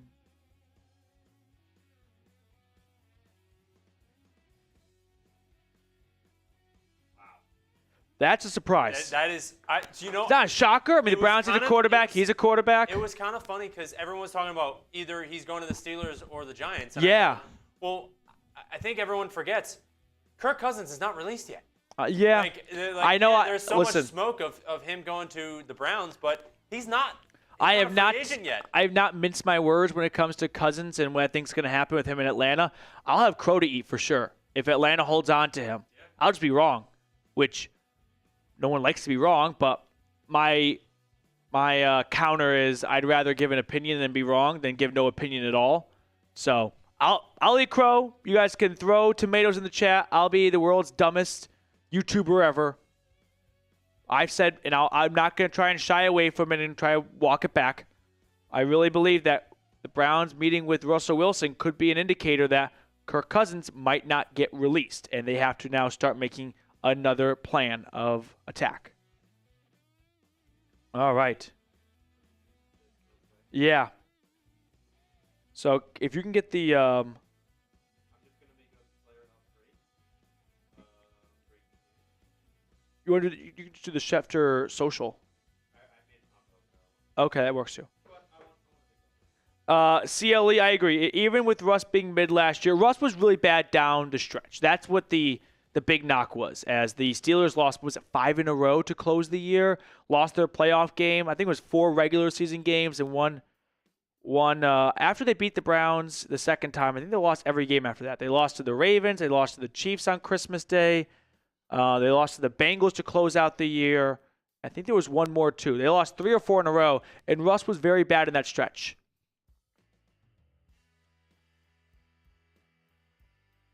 Bosley Gaming, unsubscribed. Okay, well, sayonara. But Russell Wilson is going to come and meet with the Browns. I'm trying to see what... I think he's going to meet with the Browns tomorrow. Or is it today? On Thursday. So, no Browns Russell Wilson signing will happen now. Maybe after...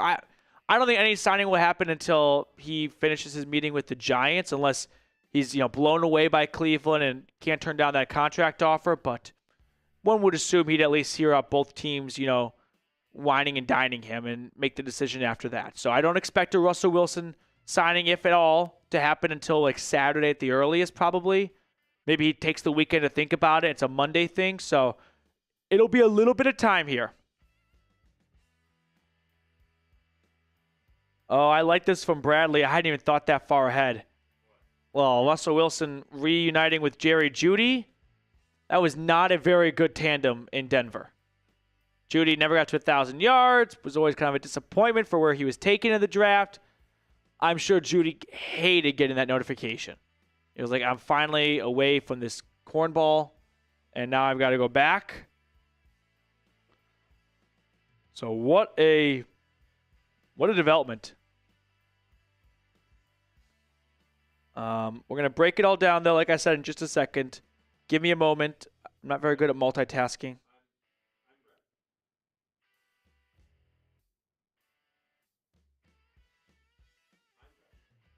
Yeah, I was going to put a title in really quickly.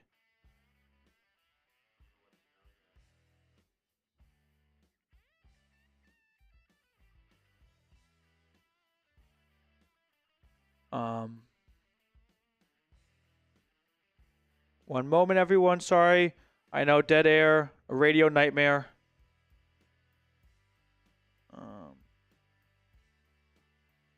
Just a moment. Come on, don't get me the... Oh, not the time for the Wheel of Death. There it is. Okay.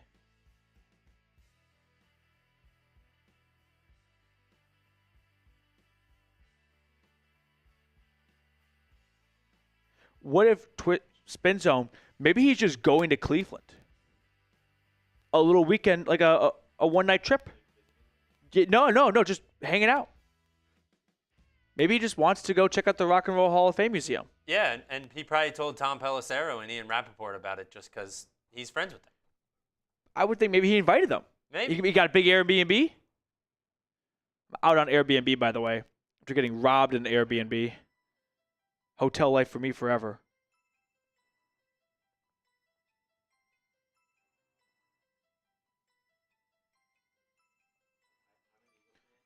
Okay. That's a made up. That's not a real person.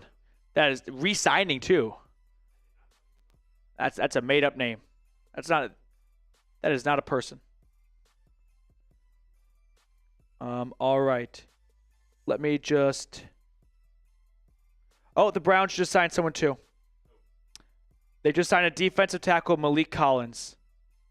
Okay, we have to slight pivot. The Browns also just signed 49ers defensive tackle Malik Collins, 2-year, $20 million contract.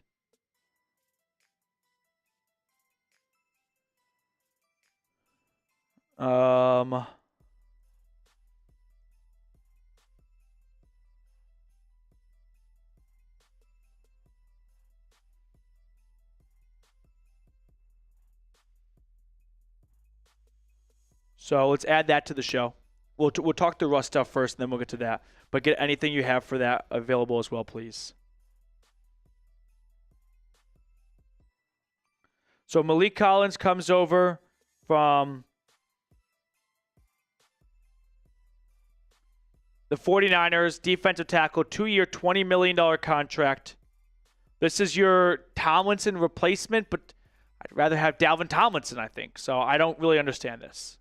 I'm sure there's, an acceptable explanation, but that's a weird one. So the Browns sign a DT to $20 million, and they are planning a visit with Russell Wilson. That's the news in the last 5 minutes. Sure enough, new league year begins, and things just start picking up a little bit. There's no player listicle. Oh, him is back.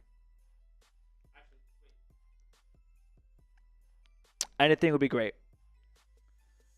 ZD, the Vikings did not just sign Javon Hargrave. Oh, Evan Ingram is signing with the Broncos. Evan Ingram is signing with the Broncos.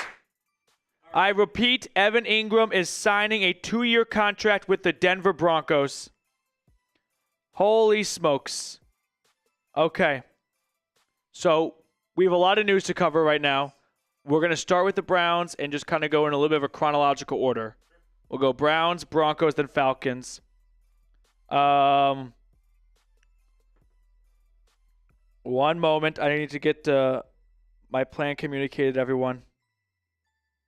So this is why today is a kind of an important day, because this is officially when Yep. The new league the new year of the league starts. So Evan Ingram, Denver Bronco, 2-year contract, visited with Denver, no signing afterwards. And now he is putting pen to paper, and he is joining the Broncos, and Denver has signed a tight end. First offensive move in free agency pretty much for the Broncos of note. So what we're going to do now, I understand that everyone wants me to talk about their team first. We're just going to go in order of the news that came out. We're going to start with the Browns. We're going to go to the Broncos, and then no offense to Taquan Graham, but that's going to go third in the priority list here. So at least all this didn't happen during the duck race. That would have been an absolute clusterfuck. So the Browns, let me just verbalize all the news right now. Browns bringing Russell Wilson in for a visit. They signed a defensive tackle from the 49ers. Broncos signing Evan Ingram to a 2-year contract. Falcons re-signing Taquan Graham, defensive tackle, and lost Eddie Goldman, nose tackle, to the Commanders. That's everything. I'm going to break it all down. I'm going to give my thoughts and analysis just right off the bat right here, but we're going to go and do a breakdown on the Browns news, then the Evan Ingram news, then the Falcons news. So if you super chat in the next few minutes, or really the next 20 to 30 minutes, I'll be honest, it's just going to have to wait a little bit because I got to get through all this news first, because that is priority number one once we actually have news coming in. All right.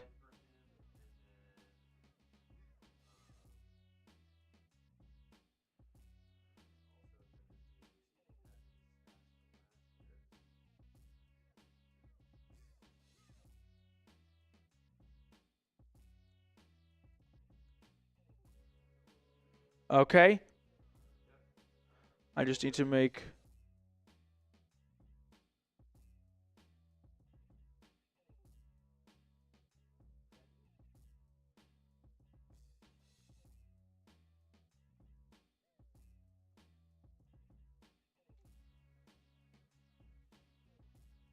All right.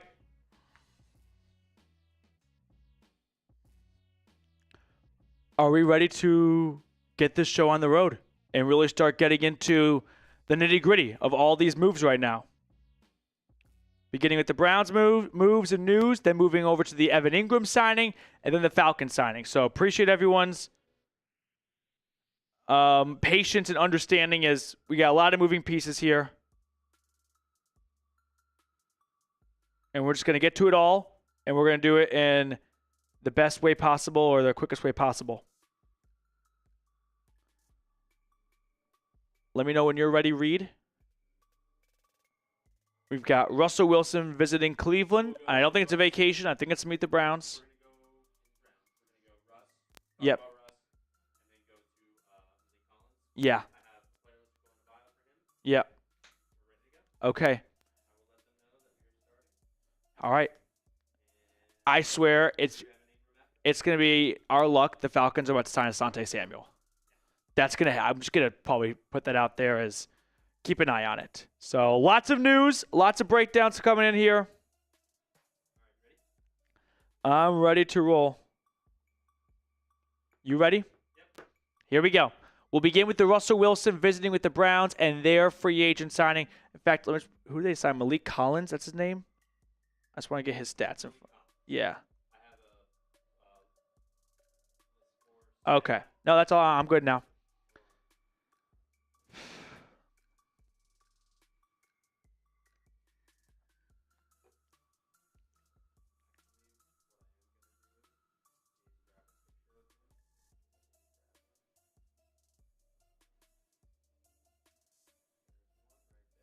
All right.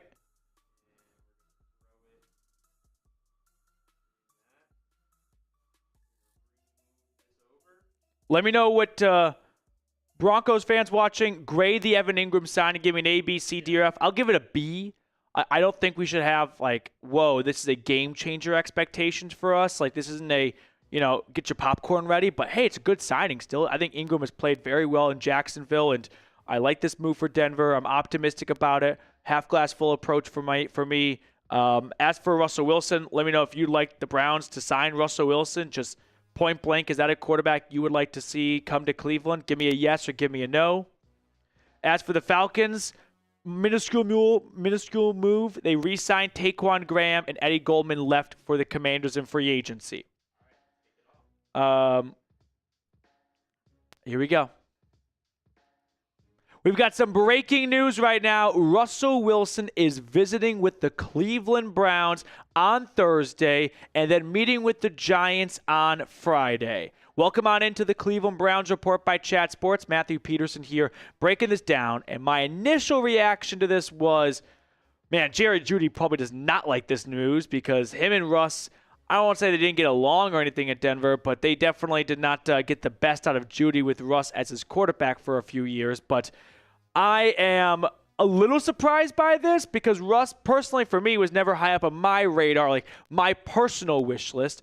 And it never felt like Russ was really too invested with the Browns. It always kind of looked like maybe the Steelers or the Giants. But I think, reading, if you take your phone off the desk, please. I think if Rodgers ends up going to the Steelers, now Russ has to decide between the Giants and the Browns, and so he wants to give himself a few options. That's one way of looking at it.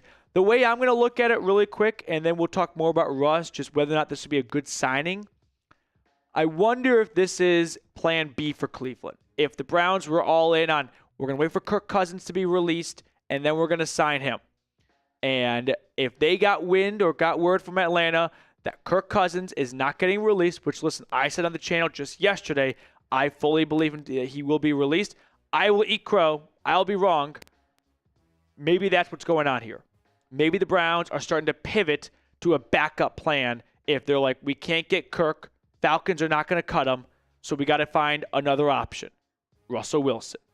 So let's talk about Russ as a player. Is he washed? Is he good? Last year, missed the opening few weeks of the year with a calf, a hamstring, a soft tissue injury. He played well for a decent stretch for Pittsburgh, but he was a big reason why they ended the year on a 3-4 game losing streak going into the postseason.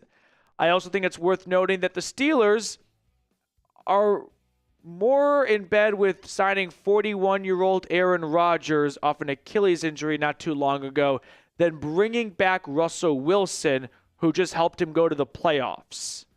That probably, to me, says a whole lot about what the Steelers think about Russ.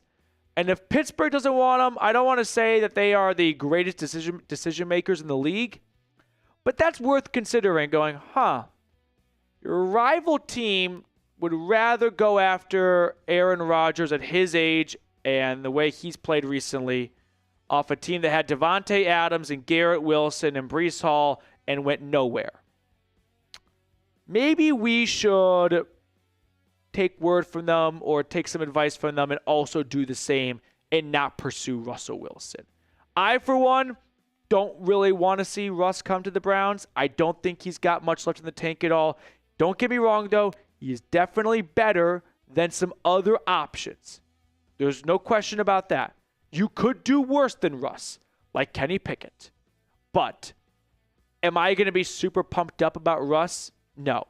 For one, if you want to compare him and Kirk Cousins, because both had, injury-ish plagued years a season ago and up and downness with the two, one's going to cost you next to nothing because Kirk Cousins would sign, like Russ did with Pittsburgh, a veteran minimum contract.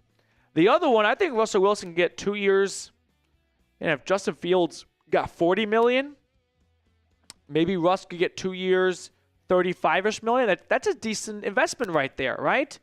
That's a good chunk of change. Whereas one of my biggest pros for Kirk Cousins for Cleveland was, if it doesn't work, you're out $2 million. With Russ, if it doesn't work, you're going to be out 15 to 20-ish million. And that's a lot of money right there compared to $2 million. So I, for one, don't want to see the Browns sign Russell Wilson. I don't think it's going to work out well.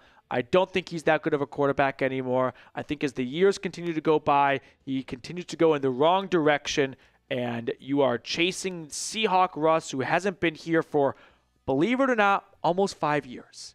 Got to Denver in 2022, was bad. 2023, not very good. 2024 at the Steelers, solid at best. That's the greatest compliment I can give him, would be solid.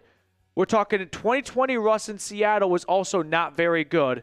So I don't think this is a great idea, but I can also understand you don't have a lot of great options. So beggars can't be choosers. But if I could be a little picky, I'd prefer not to pick Russell Wilson. So make sure to subscribe to the channel, by the way. We're trying to get to 45,000 subscribers. I do need your help. If you're looking for a free Browns YouTube channel, scroll on down, click that button. We're going to keep you informed and entertained all free agency, draft, summer long, leading into the 2025 season, which is going to be a fun one with Kenny Pickett and maybe Russell Wilson battling for that starting quarterback job. Now, I should have mentioned at the top of the video, the Browns also made a signing. So we're going to break down that signing next up on the show, talk about who this new member of the Browns roster is and why I think he could just be the next starter for Cleveland on their defensive line. But one kind of just final summarized thought for Russell Wilson. He is not my preferred candidate in free agency. You could do worse, but I'd rather the Browns go somewhere else. And I don't expect anything to happen in terms of a signing being made maybe until Monday. He's meeting with Cleveland on Thursday, the Giants on Friday. Could take the weekend to think about it, review both options, and maybe make a Monday signing. That's where my head's at right now. Now, we also have a signing that the Browns made. Remember, they somewhat surprisingly released Dalvin Tomlinson a few days ago as a post-June 1 cut, and they have found a Dalvin Tomlinson replacement in Malik Collins for a 2-year, $20 million contract. He was recently cut by the San Francisco 49ers as they are slashing and shedding everything on their roster. So let's get to know the former third-round pick by the Cowboys in 2016 out of Nebraska. He started and played every single game last year for the Niners. Before that, he was with the Texans, which is why if you're wondering, why do I know that name? He had a really good run. Let's say, with the Texans, but went to San Francisco last year. 5 sacks, so some good pass rush upside for someone that plays on the interior defensive line. From a player perspective, I don't have much of a beef with Malik Collins. I'm not going to lie and say I watched all of his tape last year or anything like that, but surface level, I think you're acquiring a good player, right? But the head scratcher is he better than Tomlinson? Because if you're going to move on from Tomlinson, one would think you're doing that to maybe go with a cheaper option. I don't see how 2 years, $20 million is all that much cheaper. Maybe a little bit, but is it really worth the squeeze to save a few million? When I thought Tomlinson played very well last year, I don't think anyone walked out of the 2024 season going, you know what the Browns got to do? They got to cut Dalvin Tomlinson. That guy stinks. The only way I can kind of make sense of cutting Tomlinson just to sign an expensive veteran defensive tackle, basically the same age and a very similar resume, is maybe this is a sign of the Browns are going to switch up with their front four look like a little bit, kind of get into the real X's and O's with Jim Schwartz and go, hey, we're not going to run the same defense, so I need different guys to play different positions for me. And that's maybe the Browns want to phase away from a true nose tackle, which is closer to Tomlinson than it is to Collins. And they're looking for a DT that can get after the quarterback a little bit better. It's not like Mike Hall can play nose tackle. So do they go to the draft and go, hey, we're going to get a new nose tackle in the draft, and we're going to get a better pass rushing DT in Collins? But you had Shelby Harris and you have Mike Hall on your roster. So I'm not going to lie, this one's a little bit of a head scratcher. I don't quite see the vision right now, but I'm willing to believe in Jim Schwartz and Andrew Berry and Kevin Stefanski that there's a plan in place for these moves, which don't make a ton of sense. You dump one veteran to sign another veteran for similar-ish prices. It does seem a little strange, does it not? So Russell Wilson visiting with the Browns, Malik Collins signing a 2-year, $20 million contract with Cleveland. As more news comes out, you know we're going to be the first ones to get a video out. So scroll on down, subscribe, like the video, and I'll see everyone next time. All right, so that's the Browns news right there. Any super chats that have come in, by the way, we're going to hit after we do all these breakdowns. Next up, I want to talk about Evan Ingram signing with Denver on a pretty nice payday for him. 2-year, $23 million. It's $16.5 million, so call it a 1-year, $16 million contract if things don't go well.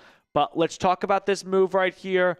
I'm going to have a dissenting opinion from the vast majority, and I'm open to being wrong. I've been wrong plenty of times in my life. My fiance likes to say that all the time to me, but I'm not viewing this as a joker signing like everyone else is. So I want to talk about this. We are doing a TriCast on our Browns, Broncos, and Falcons channel, so that's why we're doing some in-depth breakdowns on some specific team moves. Next up, though, after Ingram, we're going to talk about Atlanta's 2 free agency moves.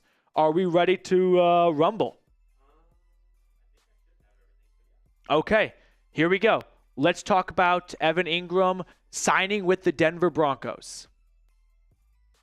The Broncos have signed a tight end, Evan Ingram, after bringing him in for a visit at the beginning of the week. It's a 2-year, $23 million contract, $16.5 million guaranteed.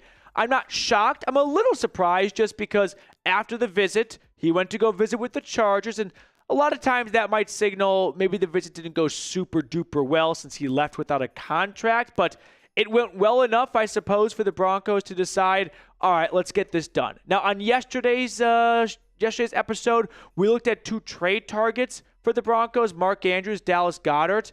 Maybe Denver made an offer or at least put out a feeler with Baltimore and Philly, and the asking price was too high, so they decided, let's go with Evan Ingram instead. We don't have to give up any draft capital for him. My overall thoughts and takeaways, though, on the signing, I'm going to be a half-glass full guy about it. I don't think I'll probably be the leader of the Evan Ingram fan club. Like, this was a terrific home run signing by the Broncos. I don't want to be a rain cloud, but I'm also not going to probably gaslight and just fill everyone's tires with Evan Ingram is a A-plus signing. No, I love the Dre Greenlaw signing. I like the Talanoa Hufanga signing. I like the Ingram signing. Now, I'm going to say something that is widely disagreed with online, but I don't care. I don't think this is Sean Payton's Joker. I think some people took Sean Payton's Joker line a little bit too simplistic and thought, oh, any tight end or running back can be his Joker. That's not what I envisioned when Sean Payton said he looks for a Joker and I think about Evan Ingram. I think Evan Ingram is a fantastic red zone target. I don't think he is like a waste of space in the middle of the field, but no, I don't know if this really is Sean Payton's Joker to transcend the offense. I think it's just a really good tight end. I think it's an improvement from the 3 tight ends you had last year in Lucas Kroll, Nate Atkins, and Adam Trotman.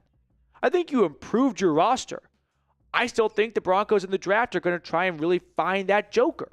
Now, Ingram, you go back 2 years ago when he was fully healthy with the Jags, maybe the best year of his career, nearly 1,000 yards, 4 touchdowns. Last year, unfortunately, an injury basically kept him off the field for half the season and a very small amount of yardage and production, 365, 1 touchdown. Former first-round pick, right, by the New York Giants, and I think this is a move that Bo Nix is going to like, and the offense will improve from and benefit from because he simply had to improve the tight end position. And while I do think it's still a possibility they target tight end in round 1 of the draft, if we're power ranking positions that have the toughest time transitioning from college to the NFL, tight end's got to be towards the top of that list. Because college tight ends are not asked to just chip Max Crosby or Myles Garrett. No, that's not really part of their job description. So there is a learning curve for tight ends, maybe more so than other positions, when going to the league. So getting Ingram on a 2-year deal can kind of help bridge the gap for when you take that tight end and when they really start to become an effective player. Brock Bowers had no issue. There's a couple of guys who really just didn't skip a beat, and I think Tyler Warren could be one of those guys who just picks up right where he left off at Penn State, but maybe Colston Loveland really needs a year to develop and get with NFL game speed. And Ingram signing a 2-year deal with $16.5 million guaranteed. Things don't go well, which I don't want to put that out there already. It could just be a 1-year, $16 million contract, and that's a good amount of investment for just 1 season. I don't expect Denver to have this mindset of we're going to get out after the first year, but we had to offer him a 2nd year to get him to sign. No, I think Denver could, be interested in having Ingram stick around for the full length of the contract, but I like the move. I'm not going to try and sell it off as this is a highway robbery signing or this is a home run. Denver just murdered this free agent signing, right? That sounded weird. Imagine they signed Aaron Hernandez and I said that. But Denver just killed this. You know what I mean? Fill in your own Mad Lib for it. I'm not quite there for this, but I do like it in general. Now, make sure you are subscribed to the channel. When Evan Ingram signs, when anyone signs, you know we're going to get a video out to you. So if you have not already, I invite you to scroll down, click the sub button. If you don't enjoy the content, you're always welcome to unsubscribe after a few days. It's completely free, but give us a shot. I promise you won't regret it. If you do, money back. So scroll down, click the subscribe button for more Broncos free agent coverage. So talking more about Ingram, but just the offense in general and what this means moving forward. As for the draft, as I said earlier, I don't think this is going to have a major altering effect on it. What I do think this could mean is it provides a level of insurance for Denver that if they can't get Tyler Warren or Colston Loveland, they at least have a veteran they can fall back on. And that's a pretty good safety net. Because as we get closer to the draft, I'm starting to really be under the mindset that Warren and Genty may not even leave the top 10. Now, it is the draft, so I don't want to say anything definitively. I think anyone that says things definitively outside of guys that are going to go first, second, or third overall are somewhat silly because no one expected not a single defender to go in the first 14 picks of the draft last year. So there's always craziness in the draft, but as of March 12th at 2:35 p.m. Mountain Time, I'm thinking Genty's a Raider and Warren might be a Jet. And if that happens, a lot of people thought, well, if they can just get Warren past the Colts at 13, he could fall to Denver at 20. Now it might be Colston Loveland at 13. So this does provide a safety net, as I said, for the Broncos, that if they can't get the tight end they were really hoping for in round one, they've got a good veteran. And if they do, more the merrier, right? I don't think there's going to be a problem with Evan Ingram and Tyler Warren being on this roster. I'm sure Sean Payton can figure out a great way to pair those two together. So Ingram to the Broncos. Give me your grade on this, by the way. Would you give it an A, B, C, D, or F? I'm going to give it a B grade. I gave Greenlaw and Hufanga A grades. This is a B grade. I'm not going to try and pretend like this is as exciting of a signing to me as the Niners signings were, but we've seen plenty of production from Ingram, and not too long ago, it's always nice for a young quarterback to have a rock-solid tight end that they can lean on, and hopefully Bo Nix has that now in Ingram because he did not have that with any of his tight ends last year. So I like this move, but I don't think we should look at it as the savior for Sean Payton's Joker quest. Now, before we sign off, one last question here. Do you think Denver's going to go undefeated in the AFC West? They swept the Raiders last year. They split it with the Chiefs, and they got swept by the Chargers. 6-0 seems like a bit of a mouthful, a lot to chew off here, but if you feel like Sean Payton and Bo Nix in that second year together are really going to take a big step forward, maybe it starts with dominating in the division. So there it is. Evan Ingram, 2 years, $23 million. The Broncos have made 3 notable external signings now. Talanoa Hufanga from the 49ers, Dre Greenlaw from the 49ers as well, Evan Ingram from the Jacksonville Jaguars, handful of re-signings. Trent Sherfield comes over from the Vikings to play special teams and a little bit of wide receiver. Appreciate everyone for watching with us. Like I said earlier, if you enjoy the content, subscribe. Give us a like down below too, and I'll see everyone next time.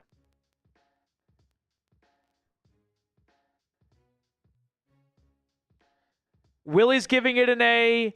Jose's here, giving it an N, saying no. Okay, yeah. James, A-.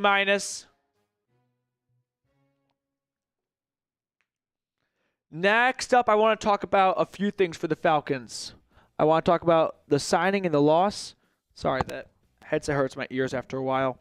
And then I want to talk about the growing possibility that Kirk Cousins stays since the Browns are meeting with Russell Wilson. I don't think it's a stretch to start connecting the dots and go, well, does that mean the Atlanta Falcons are keeping Kirk? So we're going to talk all about those 3 things. Taquan Graham comes back for another season. former 5th-round pick by the Falcons out of Texas. And then Eddie Goldman continues his career, and he goes to the Commanders. And now we've got Kirk Cousins maybe staying put in Atlanta after all. We're going to talk about the signing real quick, and then we'll talk about Kirk Cousins, and then we'll talk about Eddie Goldman. In that order. Kadiro Hodge just re-signed. Is that real? Okay.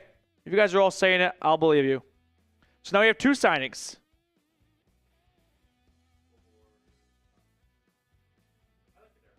Yep. Kadiro Hodge, 2 years, $6 million. So 2 signings, 2 re-signings.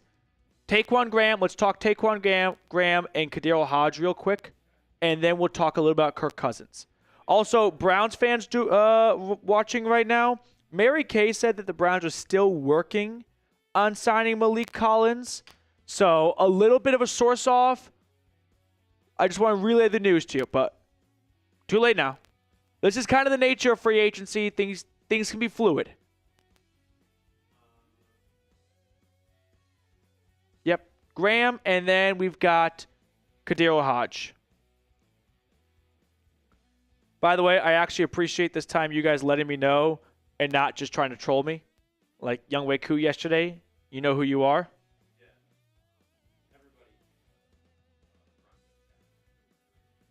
Yep.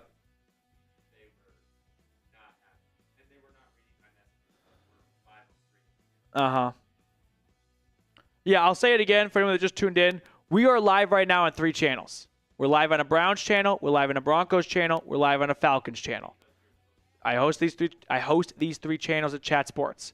So I understand that's not everyone's cup of tea, and it's weird and it's strange, and I get that. But Chat Sports as a company is still growing. We don't have 32 hosts for 32 NFL teams, so a lot of hosts have to double up, which I understand is unusual, but that's just the way it works, and I enjoy covering the NFL for a living, so I'm not going to quit over that. All right, let me know when you're ready to roll.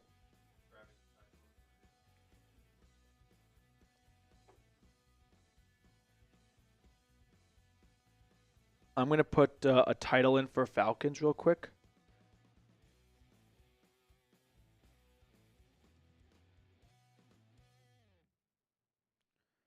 Just a second, everyone. Then we're jumping into our next one here. I also want to say, this is producer Reed. I like the Evan Ingram signing. Yeah, I do like it. This is anything. It's sort of like the Falcons as well. How any pass rusher is good. Any tight end for the Broncos is good.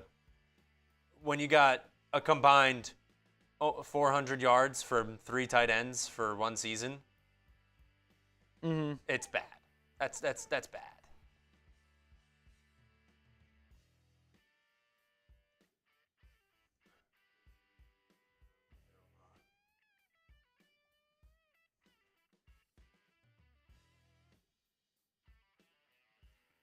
Yeah, Kadiro Hodge, and then we're ready to do this thing.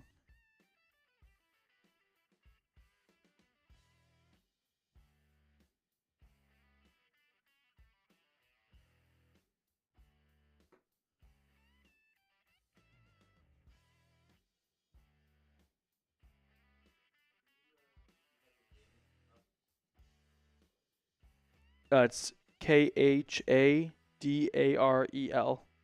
Hodge. Is it not in the system?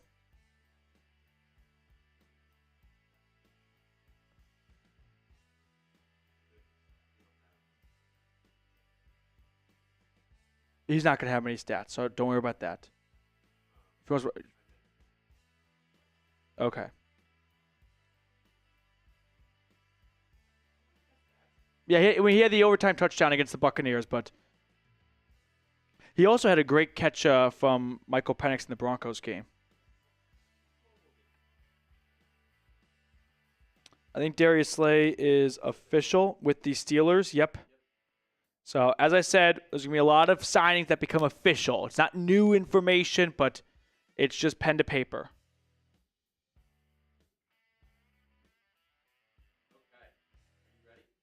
Yep.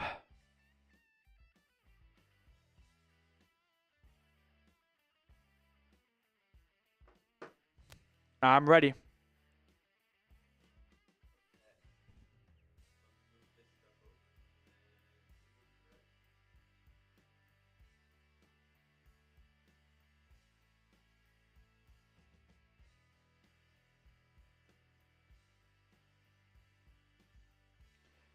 Again, I really appreciate all the super chats. I promise to get to them.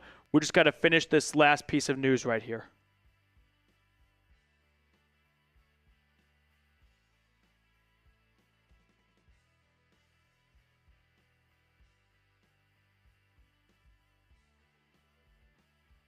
We can do Hodge. Okay.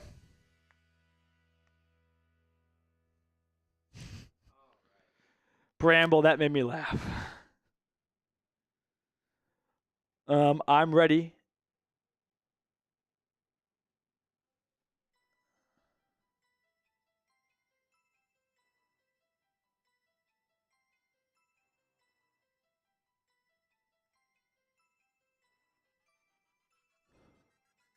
Ready when you guys are. I guess you guys are all ready. I was going to say. It's just a me and Reed thing. All right, ready? Yep. All right, whenever you're ready. Okay. Here we go. The Falcons have made a pair of re-signings, starting with Kadarius Hodge, a fan favorite, a core special teams player. It's the second special teams ace, if you will, they've signed today. Mike Ford came over from Cleveland, and now Hodge re-signing on a 2-year, $6 million contract. That was not the only re-signing they made, by the way. They also are bringing back Taquan Graham, former 5th-round pick, who is playing on the defensive line. So a pair of re-signings for Atlanta, and I've got some Kirk Cousins rumors / new development, which I'll get to in a little bit, but just a quick update and just breakdown of the Hodge re-signing. I think this is a great signing for the special teams unit. Plus, we saw in the overtime game against the Buccaneers, he knows how to play offense. He knows how to play the receiver position as well, but overall, I'm looking at this as a special teams boost, and Younghoe Koo was the thing holding them back in special teams. I didn't think the rest of the unit was that dreadful or that bad or anything, but I love bringing back Hodge for the Falcons and bringing in Mike Ford. You've got two great special teamers for a third of the game. So Kadarius Hodge comes back to Atlanta for yet another season. Don't have super high expectations for him as a wide receiver. That's perfectly fine. That's not really what you're trying to get out of him or paying him to do. You are paying for him to help you in the field position battle when it comes to flipping the field on special teams and to make impact plays on special teams as well.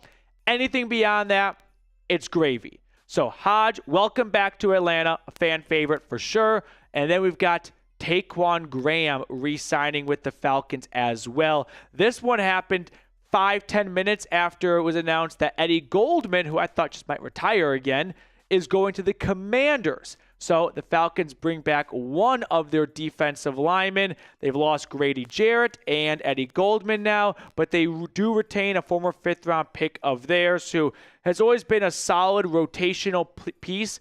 Very little pass rush upside whatsoever, if any, but that's not really his job. What is his job? His job is to clog up the middle of the line, eat up the center and the guard, let the linebackers do their job, and Taquan Graham, for a guy who plays 35, maybe 40% of snaps per game, can do an adequate job of that for a cheap 1-year deal. So neither one of these are major, moving mountains type signings. I like the Hodge one more than the Graham one, and I think the Falcons do as well. That's reflected in a 2-year, $6 million deal for Hodge, whereas Graham likely getting just a cheap 1-year near vet minimum contract. But the Falcons defensive line is going to look a little bit different in the future with no Grady Jarrett and no Eddie Goldman for now a part of it. I'm sure there'll be some more changes made throughout the rest of free agency and the draft. Now, next up on the show, I want to share what this new development is for Kirk Cousins. But really quickly, if you have not subscribed yet,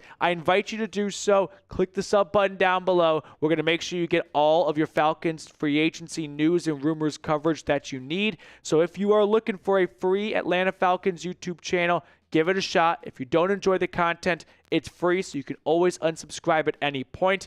But consider joining us here as we are trying to reach 35,000 subscribers. Now, let's talk a little bit about Kirk Cousins, because this is a little of a domino game here, a little Mexican train. But if you saw, the Browns are bringing Russell Wilson in for a visit. So now I go full Brian Windhorst mode. Why would they do that? Maybe it's because they don't believe Atlanta will release Kirk Cousins, which I have stated unequivocally on this channel. I believe and expect Kirk Cousins to be released. So I'll eat crow. You all can tell me to go fuck myself. I understand. I deserve it. I'm not giving up on that thought. There is definitely a push for Atlanta is willing to hold on to Kirk through March 17th when he gets a $10 million roster bonus. I think we're playing a game of poker. I wonder if there's been a trade offer submitted, maybe from Cleveland, for Kirk, and the Falcons want to make that trade, but Cousins says, no, I will not waive my no trade clause. I don't want you guys to get a thing for me, which seems a little petty, and it's a little bit of a stretch because it's a way out the door, which Cousins wants to leave. So if he wants out, I'm struggling to think he'd actually exercise his no trade clause. If he had a meeting with Arthur Blank about wanting to go somewhere else, and if the Falcons say, here's somewhere else, I think he'd jump at it. But maybe he just wants to be released so he can sign elsewhere for a cheap veteran minimum contract and really stick it to Atlanta on the way out. I'm struggling to see that more and more as we get closer to this $10 million roster bonus. But if you're Kirk, maybe you're thinking, no, I won't use my no trade clause. I'm going to stay, and you're going to pay me $10 million, and then you'll release me. Which is a gamble because, well, if they release you and the Browns have signed Russell Wilson, where are you going to go? So there's layers to this. It can go a lot of different directions. I don't think this is cut and dry. There are a lot of factors in play here. But right now it looks like Atlanta, they're not bluffing about wanting to keep Kirk as a backup, which I have said over and over again, I don't think he'll be staying as a backup. I think it'd be a horrible idea if you keep Kirk Cousins as a backup. Would he be a good backup on paper? Yeah, he's a good starter when healthy, which he has been for almost all of his career up into the last 18 or so months. But when the man asks to leave and you say no, does that sound like someone that wants to be there? Are you in the business of hostages or volunteers? You think Cousins is going to do his absolute best every single week to make sure Michael Penix is ready on Sunday? Guy asked to leave. They said, no, you're stuck. We're keeping you. I personally, from just a human element, don't think he'd give 110% effort every single day. I don't think he'd go there as a scout quarterback in practice and go like, you know what? I'm going to make sure I do my darn best right now. He's probably pissed off. I would be. They won't let me go somewhere else where I can start. They've screwed me over twice. I signed here and I said I want to end my career here, and then they drafted my replacement 6 weeks later. And now a year later, I want to be released and they won't let me go. I don't think that's a good thing to have in the locker room. So I'd hope that the Falcons come to their senses and realize probably not the best mentor for a young quarterback in Penix. Let's just cut our losses and move on altogether like Denver did with Russell Wilson. And I think Bo Nix had a pretty good first year without Russ breathing down his neck, always trying to get back on the field. I'm struggling to see the pros. Yes, Kirk Cousins is a good quarterback, and if Penix got hurt, he'd be a nice quarterback to come in off the bench. But the backup quarterback job is so much more than just the possibility of playing. What about all the weeks Penix isn't hurt? You think Kirk's going to be in the meetings with Penix and the quarterback coach, TJ Yates, and Zach Robinson, giving his all to make sure Penix has everything he needs to be successful? I doubt it. So I think it's a mistake to keep Kirk Cousins. I think it's got disaster written all over it. And we'll find out what happens. It's going to be a fun next couple of days, though. March 17th, that $10 million roster bonus is due. We'll find out whether or not Atlanta is bluffing or not. Now, let me know if you want the Falcons to keep Kirk Cousins. Scroll on down, give me a yes or give me a no in the comment section if you'd like Atlanta to keep on and hold on to Kirk. All right, so once more, we are tri-casting across 3 different channels. D'Anthony Bell visiting the Seahawks. Oh, I wanted him to come back to the Browns. I got another Twitter notification. It was like, no moves forever.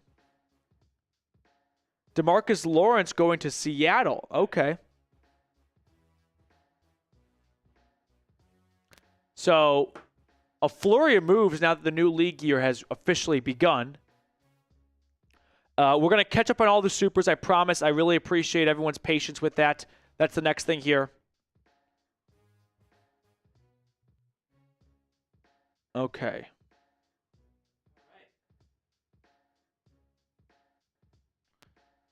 Are we ready to catch up on supers?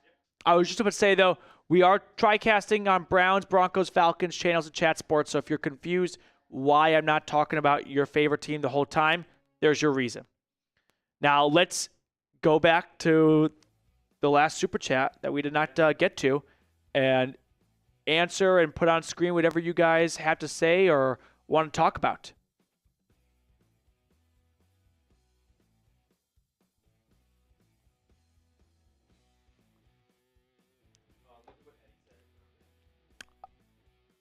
Appreciate it, Eddie. Thank you very much.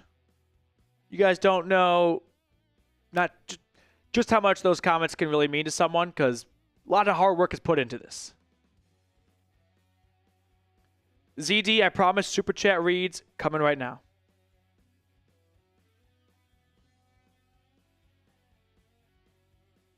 Imagine if Twitter was still down. That was a disaster day one.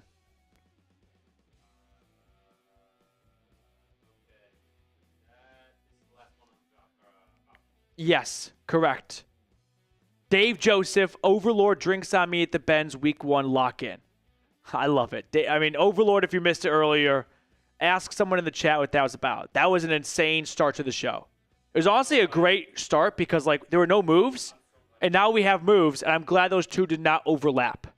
I mean, there was a clear, like, distinction of when the new league year starts and things happening. Yeah. Mm-hmm. Yep. Because the Russell Wilson visiting the Browns, that happened right at 4 o'clock. Uh-huh. Angelina is in the chat. Awesome to see you, Angelina. Longtime viewer, Angelina, on our Browns stream. Diehard Browns fan. Dave, thank you for the super chat. We got a few, more than just a few to run through here, so Reed's going to get to them all in a moment. Starting with some of them Nuggets. Will the Falcons make any trades before the draft? It's not often you see a team trade picks before the draft. The Texans and the Vikings did it last year. That's somewhat of a rarity unless you're trading up to number 1. I think Atlanta's going to be open to dealing and wheeling and dealing that 15th pick to acquire more draft capital. There's been very little traction on Kyle Pitts, so doesn't seem like it's going that way, but we know how quickly things can move and work in this league. So I'm going to say no. I'm just going to err on the house favorite, which is probably not. Thank you for the super chat, though. Really appreciate it. All right, coming in on our Browns stream now.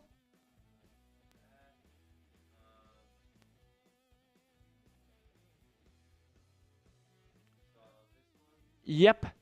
Here it is. Henry Ruggs. Should I sign with the Browns? You know, if Xavier Worthy got arrested over the weekend for what he was arrested for, or got charged with, I should have said, can you imagine Worthy and Ruggs in the yard? No one would have been able to stop that combo. That would have been. We would have had to have, what's the Paul Crew, Longest yard 3. We would need longest yard 3. Henry, hope the Wi-Fi prison is not so bad.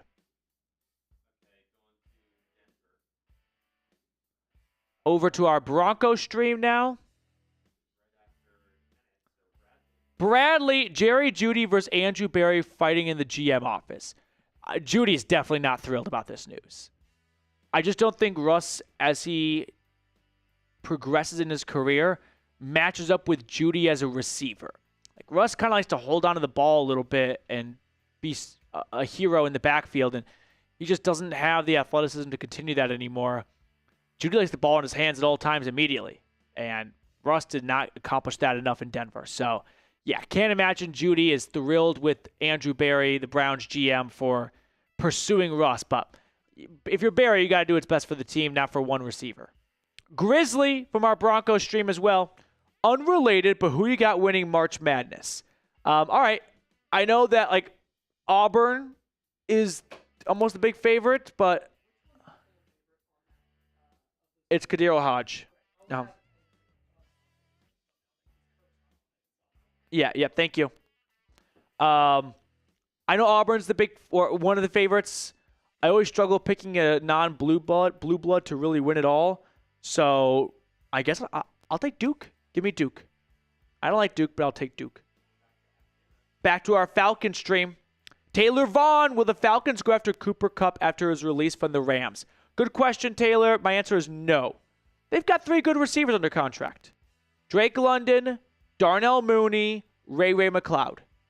Sure, Cooper Kupp is better than, I'll say, 2 out of those 3 probably. 1.5 out of those 3. Mooney was very good last year, but I don't think he's going to be worth the $15 million price tag, $10 million price tag. I'd rather see that money go elsewhere. I think they're happy with their receiving room right now. So I'd be very surprised if Kupp ended up in Atlanta. All right. Few more to get to here, I think.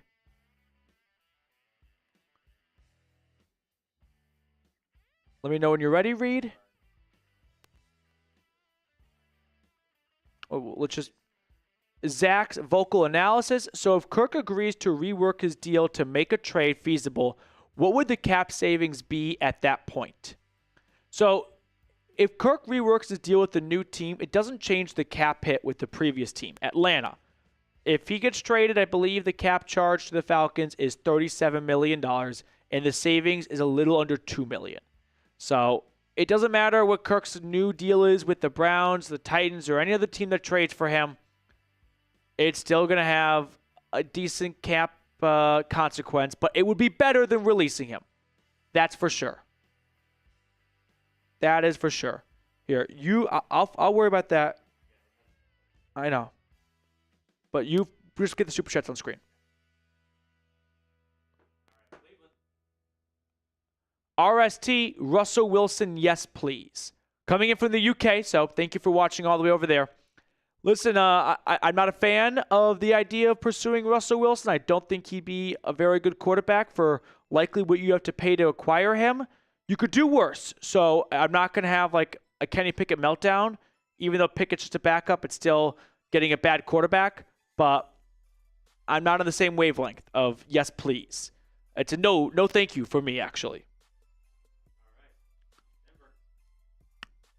Over on our Broncos stream, Willie. Ingram to the Broncos. Yep, Devin Ingram. Sorry, D. Eskridge. Devin Ingram. Who's Devin? I don't know what I just combined. Evan Ingram, 2-year, $23 million contract.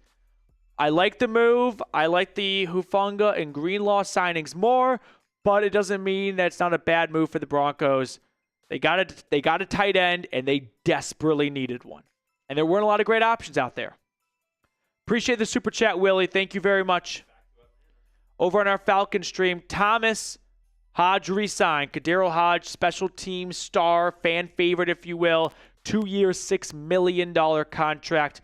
I like this a lot for both parties. Thomas, thank you so much for, at the time, making me aware. Thomas was like my own Schefter for a second. So, appreciate it, Thomas. Thank you very much for watching.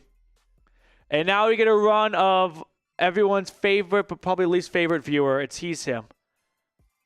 I'm a thief. the crazy thing about this one here is I literally sent someone $50 of my own money because I didn't want them to be left hanging from Overlord who couldn't get that guy's Cash App.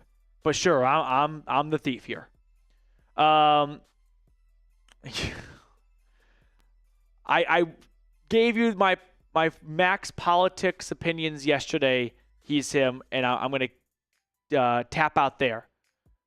And then another one, I think, from Soul Train. Looking forward to post-draft talk already.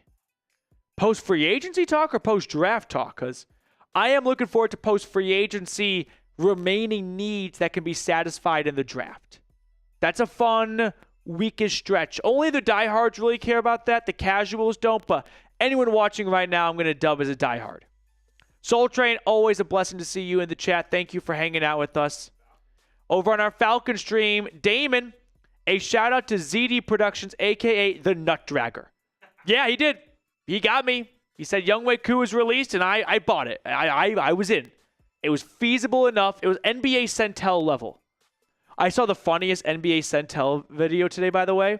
It was Suns players. You know, like when the social media person sets up a camera and there's a question below it, and as they walk by, they answer the question. You know, it could be like, what's your favorite movie? Everyone was walking by, and they were just saying an age. They were all like, ooh, I was 14. I was 15. I was 16. And NBA Centel put the caption of Suns players answering when they lost their virginity. The real question was, how old were you when you first dunked? But I thought that was hilarious. And I was like, this is what ZD did to me yesterday. Damon, thank you so much for your $10 super chat. Robert, over on our Broncos channel. Good to see you, Robert. Been awesome to have you the last 2 days. I heard we signed Evan Ingram. Indeed, Denver signed Evan Ingram, 2 years, $23 million. I like the signing. I'm not going to just be like the ultimate gaslighter and minister of good news and say everything's great, everything's an A+. I like it. That's fine. It's fine to just like it. I'm not going to view it, though, as this is going to be the thing that pushes Denver over the top. I'm not at that level. So, Michael Williams from Georgia. Yep. Did you see Mike Garafolo? He had his pro day today. Michael Williams did. Uh-huh. He was timed by many in the low 4.7s in his 40 time. Okay. As fast as 4.68. James Pierce from Tennessee, for reference, ran like a 4.47. Michael Williams is big. He's a big dude. This is the silliest thing about the pro days, though. We can't get an official time. Why? It's archaic. It's why players often like to do the things at their own pro day, because maybe it's a 39.5-yard dash, and maybe it's downhill, and maybe it's got a friendly stopwatch. Robert, thank you for the super chat. Back to He's Him on our Browns channel. Matt gave me cold sores in college when we kissed. Any more from He's Him? We could just are we all caught up now? No. We've got TM Cream Bank. What free agent do you want the Browns to keep? I like D'Anthony Bell. He's visiting Seattle, so maybe not in the cards for the Browns. No to Jed Wills. Man, who do I want them to keep? There really wasn't any big names, so I'm like, gotta get Nick Chubb. That was dumb. Nick Chubb. Obviously, I was kind of, I don't know, being an idiot. Nick Chubb, I think everyone can get on board with. Would be great for the dog pound to have him come back. So, Nick Chubb, final answer. I think this is a stab at me. Demented Tree. Is this me? Reed sold me fentanyl in the Walmart parking lot. This is like the new, I'm not a TikTok guy. I don't have TikTok. I don't want to give my information to the Chinese. So I'm an Instagram Reels guy, which is just like the Kirkland version of TikTok. And anytime someone starts to rise up in popularity, people just go in the comments and just say, this guy sold me fentanyl. And I think it's one of the funniest replies. You know, like the Costco guys, Cousin Angelo. I despise Cousin Angelo, but every comment section is just Cousin Angelo sold me fentanyl. I always like the fentanyl ones. I love the I don't know if you've seen these, but it's like I just dropped to my knees in the Walmart parking lot. Yeah. And it's like, and then the next comment is, I just saw someone drop to their knees in the Walmart parking lot, and it keeps going. Oh yeah, I know what you're talking about. Demented Tree. I can't say you're wrong. I have never seen Reed. I've never seen Reed all 24 hours of the day. So there's a good chance he could be at the Walmart parking lot. I will use the Fifth Amendment. That's a good one. On to the next super. A couple are just flying in right now between Falcons and Broncos. Another one from our Broncos stream from Nizzy PK. Cup to Denver. I don't think it's going to happen, but I think they are a contender. I think that's probably as far as it's going to go. Depending on the amount, I can be on board with it. But similar to Ingram, I won't be upset of like, what a bad move for Denver. I won't view it as, whoa, this is unfair. The Broncos are now a cheat code. And I say that just because Ingram's getting old. He's coming off an injury. Kupp has not been healthy for the last 3 consecutive seasons. Those are fair concerns given their ages. Nizzy, or sorry, Nimpizzy, I don't know how to say it. PK, thank you very much. So we have one more super chat from the Lord and Savior Overlord.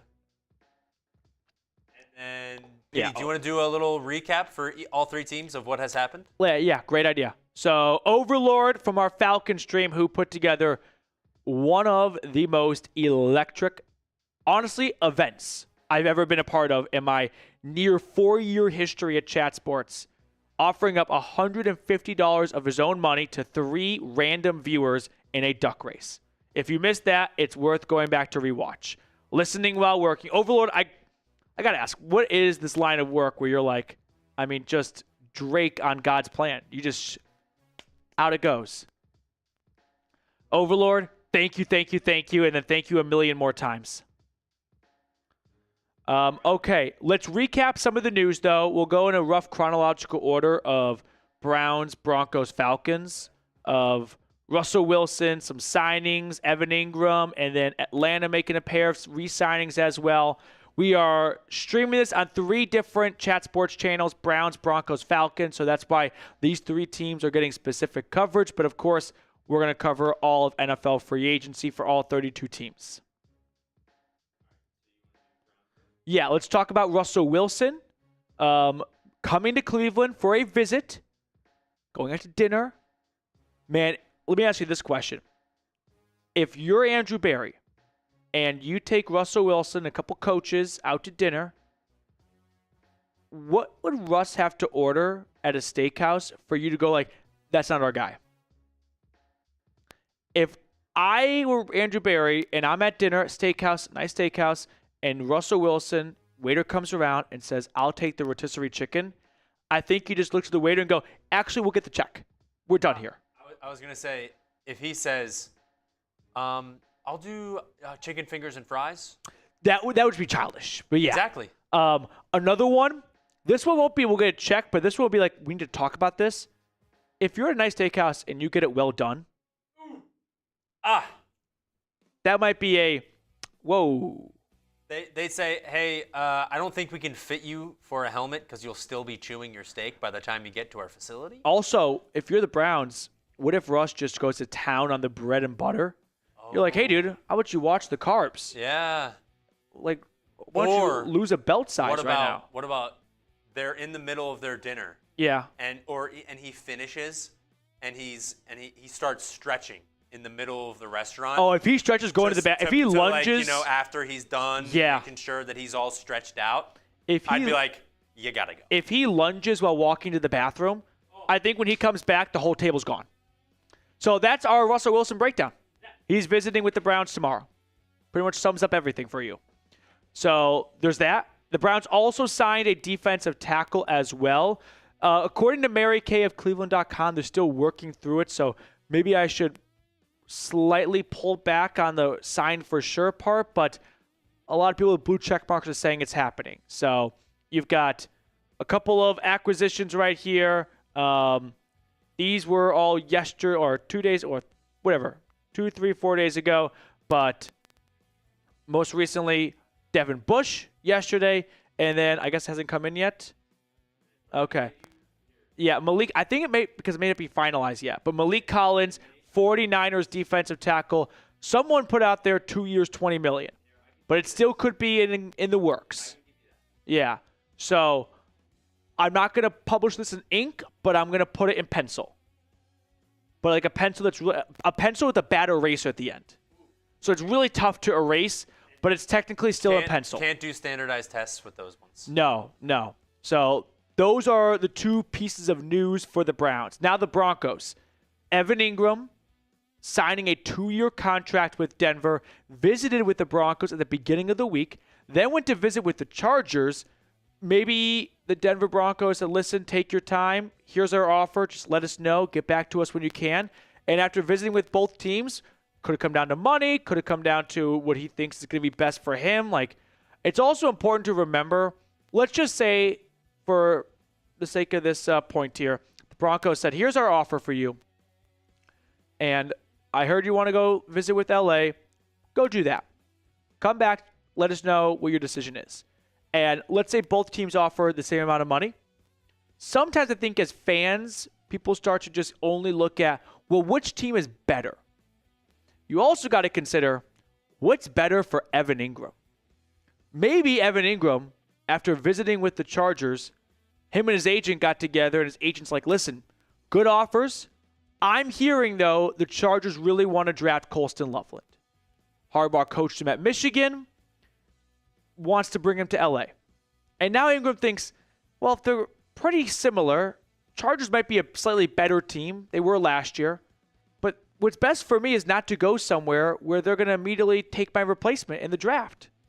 Or I don't want to go somewhere where I can't get snaps. Or I don't want to go somewhere where they don't have a big role for me in the offense to get targets. That is also a very important factor when players make a decision as to where they want to sign. So Ingram joining the Broncos. I like this move for Denver. I think he's going to be a big improvement from what they had last year. And he now joins a handful of re-signings and then signings altogether. My two favorite ones are still Hufanga and Greenlaw, but Evan Ingram definitely takes bronze for my third signing or re-signing for that matter for Denver so far. So that's the Broncos news right there. Atlanta making not many moves early on, but starting to gain steam right now. They extended Matthews, and then they brought in a couple of new faces as well. But today, Mike Ford, re-signing a Taquan Graham, re-signing a Kadero Hodge. That should not be in there again, so we'll get that fixed for you all. But handful of new and old faces coming to Atlanta. Of the three, I'd say are probably, and Leonard Floyd yesterday, of course, former Niners pass rusher.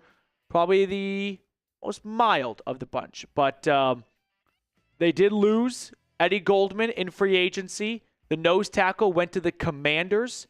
So some additions, but definitely some subtractions. Notable ones, Drew Dahlman and Grady Jarrett as well. So that pretty much summarizes everything that's happened with the Browns, the Broncos, and the Falcons over the last 60 or so minutes.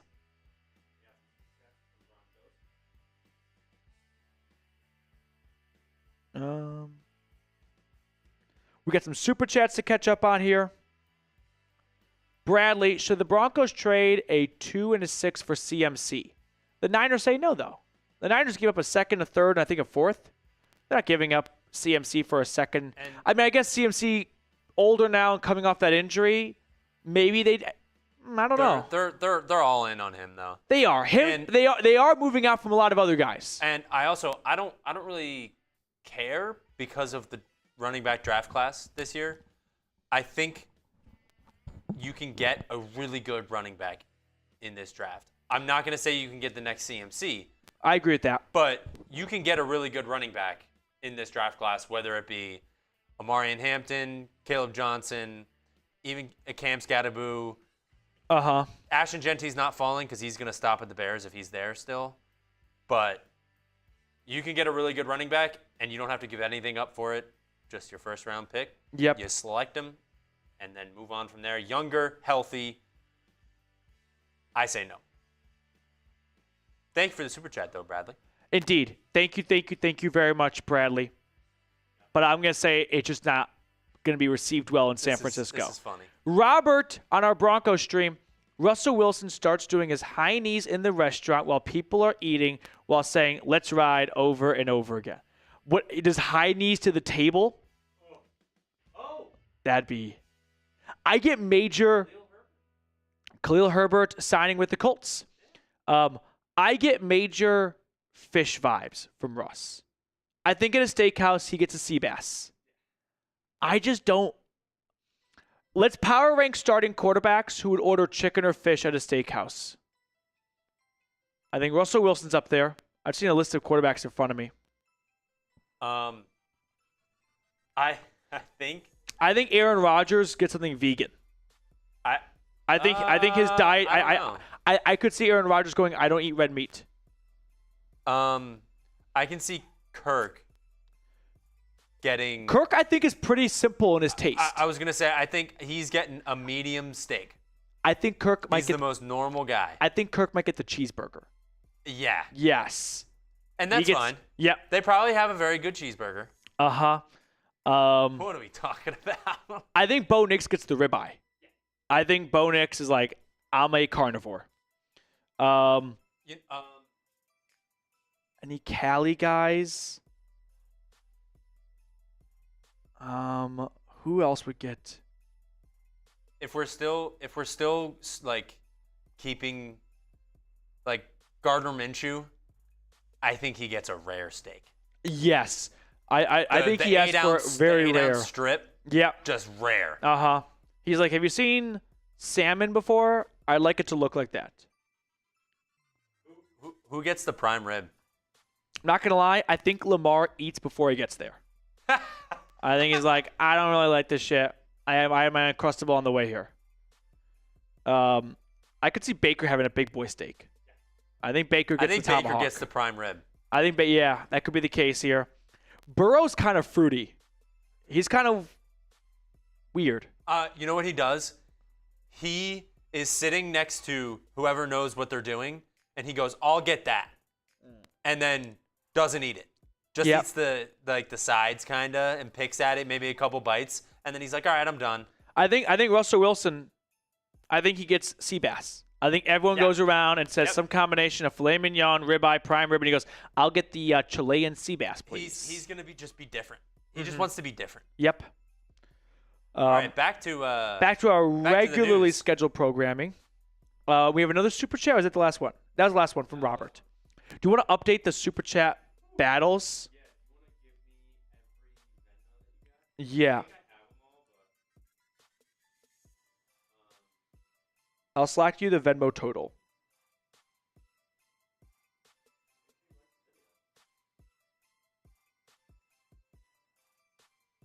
BD, try and say that name.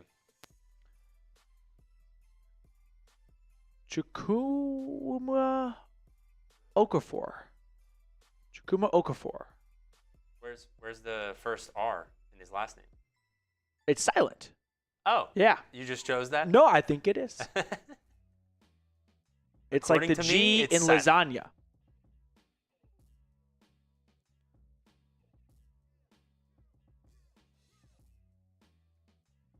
All right.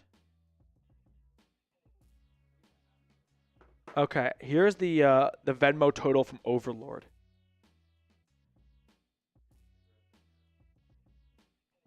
I mean, I'm gonna trust they just get it done, but it's out of our hands right now.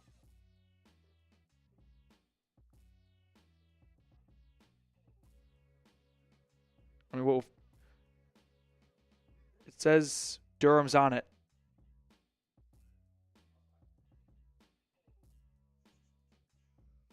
All right. So a good amount of moves come in. DeMarcus Lawrence, by the way, going to the Seahawks. You know, very successful Dallas Cowboy. Him and Micah Parsons working side and side. Kenneth Murray traded, to the Titans from the Cowboys? No. Traded to Dallas. To the Cowboys from Tennessee. Kenneth Murray going from Tennessee to Dallas for a 6th-round draft pick. All right, well, that's what happens when there's no good. Well, I would say no good linebackers, but there were a couple. But I guess they just didn't want to pay them. Yeah, that works too. That's much better.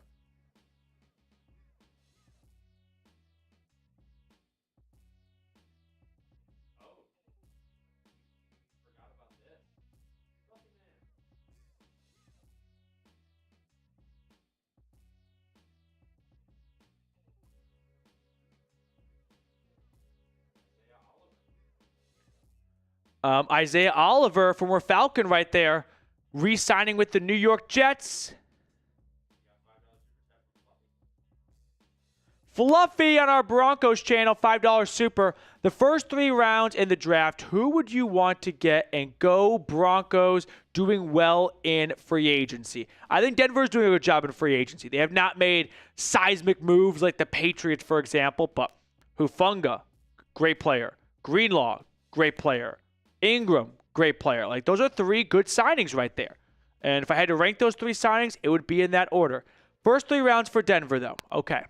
Let's say at pick number 20, I'm going to go with Colston Loveland. I don't think Genty or Warren will be there, but I think they want to get a tight end that's younger. So I'll say Colston Loveland. I don't think the Ingram signing is going to sway me off of that too much. Round 2, give me Omarion Hampton, another North Carolina running back. I guess so. That's a fair point. Denver's picking in the 50s. I've seen some buzz for him going round 1, so that could be a stretch. And then round 3, I don't know. Give me a defensive tackle. Collins from Texas. I'm blanking on Alfred Collins from Texas. Yeah.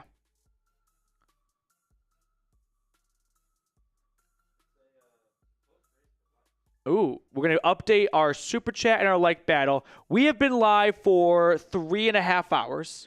Time flies, dude. Time flies. We had all 3 teams do something, all in the span of like 15 minutes. 15 minutes. Yeah. Would have been nice if they spaced it out a little bit. So it's 4:25 Central right now. Here's what we'll do. Let's throw up the like battle and the super chat numbers here. So it's our 3rd day going live for free agency. The first day, the Broncos won the super chat battle. The second day, the Falcons won the super chat battle. Can the Browns make a push right now? Dolphin X sending single-handedly almost all of this, $500. So can the Browns take home a gold on day 3 of the events? And then on the like battle side of things here, wow, it's close. Slight lead for Falcons over Broncos, but Cleveland's not far behind at all. All right, let's do the following, though. Let's set a timer for 30 minutes. Yep, and at 5 p.m. Central, we can kind of begin to sign off, unless some more news comes in. Falcons tender Ryan Newsel. Did that happen? Are you guys getting me again? Oh, Browns is out. I never know if I can trust you after Younghoe Koo.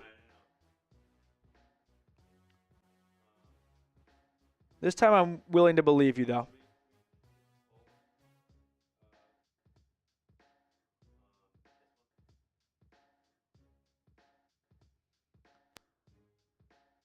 No, do a different one. We did that one already. I haven't seen the run. I think you guys got me again. I think they got me. Yeah. If you were the Browns GM, would you rather have Kirk Cousins or Joe Flacco? Great question by Reed. I'd rather have Kirk Cousins. I know that's kind of a crazy thing to say after the way he played at the end of last season. I also think people are trying to catch this Joe Flacco 2023 ghost. I think him throwing 2 pick sixes in a playoff game is maybe a time to move on. And just let the 2023 Flacco be that. The guy's 40 years old. I don't want to sour the Joe Flacco era with maybe biting off more than you could chew. So I'm going to pass on Flacco. The Ryan Newsel stuff comes in per Falcons Reddit. Yeah, ZD, it will haunt me forever. I looked like an idiot. And I look like an idiot a lot of the time on my own doing. Like, Bill Belichick's a Falcon. Make one prediction. People will never forget it. Scott. Reed sold me I told you to keep it down. I said don't tell anyone. You got somebody else telling this saying I'm selling Fed. You're going to lose your customer. That's it. I'm done. I'm done. You're out of the Tijuana donkey business. I'm out of the game. I'm getting exposed. Okay. And then we have he's him with the super chat as well.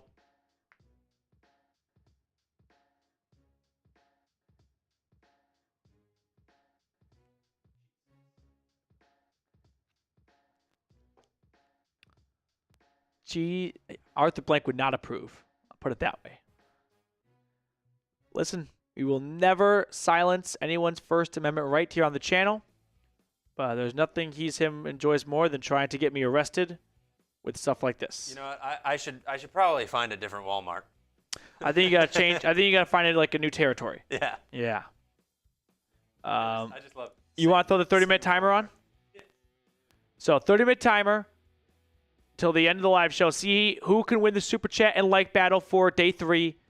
We've had gold for super chats go to Broncos day 1 and Falcons day 2. Like battle, I think Falcons has won the gold and the like battle both times.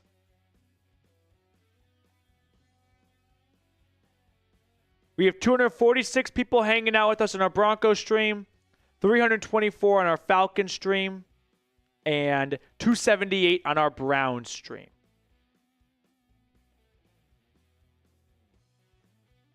You know, I'm a little surprised hasn't been signed yet, by the way. Jameis Winston. Yeah, a lot of people wanted Jameis back, and I was like, listen, Jameis's time in Cleveland is so different. If Eddie Jackson just makes the interception against the Browns when Cleveland beat the Ravens, and there's no Cedric Tillman game-winning touchdown.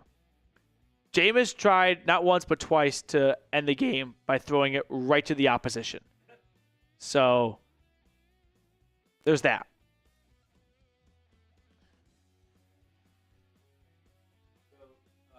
Do you think the Browns are staying at number 2 for the draft? Second overall pick? I am so excited for this draft because of how unpredictable it feels for everyone.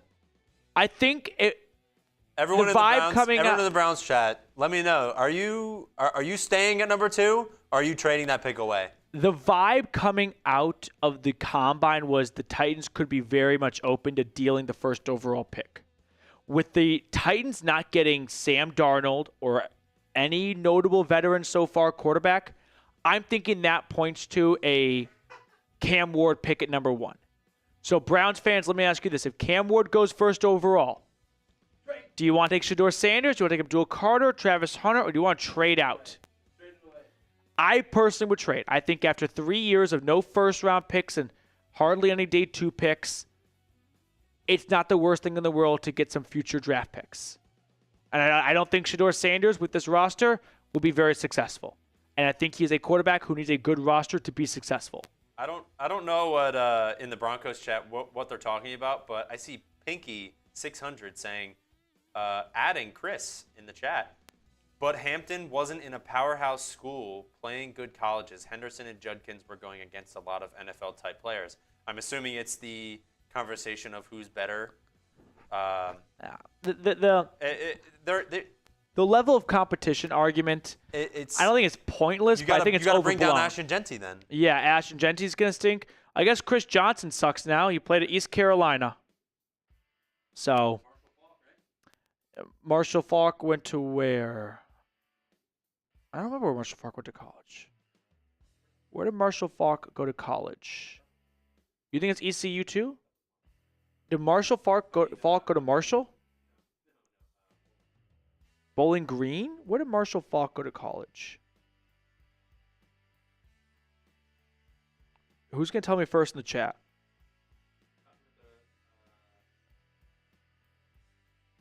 No one knows where Marshall Faulk went to college. Oh, I did know that. Him and Rashad Penny. And they had another good running back right before Rashad Penny. Justin, thank you for your super. Get it on for you just a moment. Of like non-Power 5 guys. Matt Forte for the Bears. Doug Martin for the Bucks. I think he went to like Florida Atlantic or something.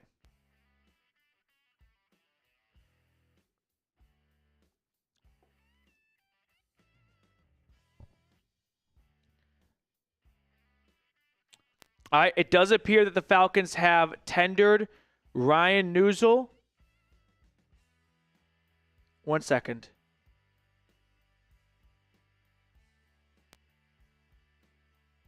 I think they did tender him. There's some slight miscalculation or misreporting right now, but I'm going to say Ryan Newsel, which isn't a big surprise. I think we all expected it with Drew Dahlman going. They had to bring him back, so it appears the Falcons have found their new center in-house internally, Ryan Newsel.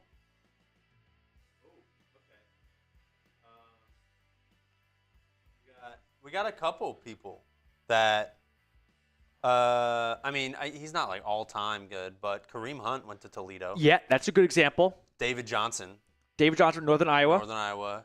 Rashad Penny went to San Diego State. Uh-huh. Jerick McKinnon. Oh, where did Jerick McKinnon go to school? I don't remember. Georgia Southern. Southern. That's where my high school coach went to play football. We got a handful of supers. Let's catch up on these super chats. Yeah, we got. But some news on the Falcons side of things. Center Ryan Newsel appears to have been tendered by Atlanta. It's still a little unclear-ish, so I'm just going to wait for one or two more verifications to come out, but we'll proceed with that as some news to keep an eye on. Ooh. Hold on. All right, let's get this off screen because it's been on for it's me being a terrorist. Did you see that? You saw that, right? Yep.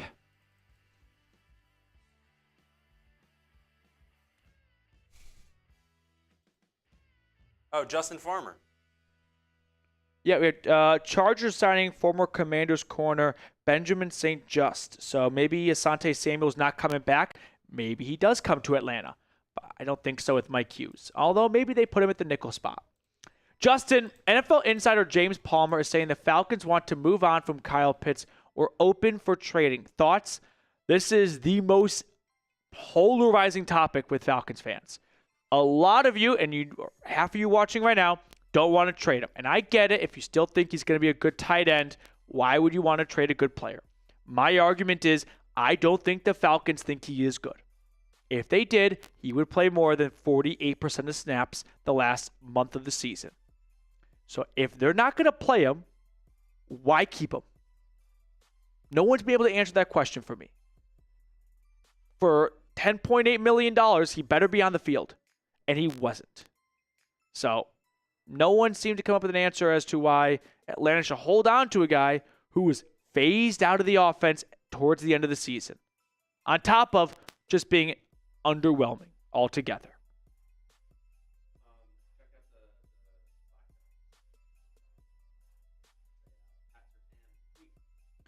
What did Pat Surtain tweet out?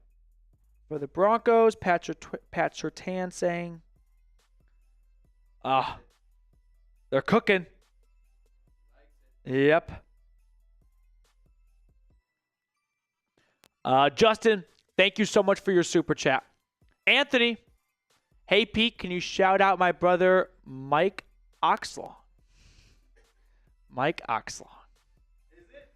At trivia. It really is. Breaking news. At trivia, though. I didn't need to know that. At trivia, I host trivia every Tuesday night. Every single time, there's like 5 teams that have team names like this, and they're my favorite ones.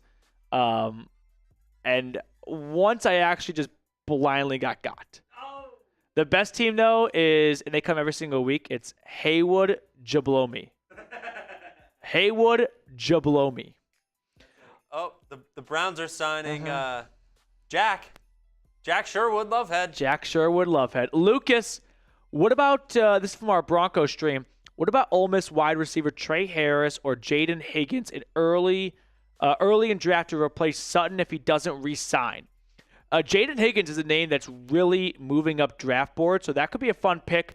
I still am not very impressed by this wide receiver class, so Sutton with 1 year left on his deal, I'd rather kind of play that out, and if you need a new receiver next year, chances are the receiver class next year will be much better than this year because that's always the way the draft works. If it's bad, like running back, awful last year, amazing this year. So I'd rather just wait till then.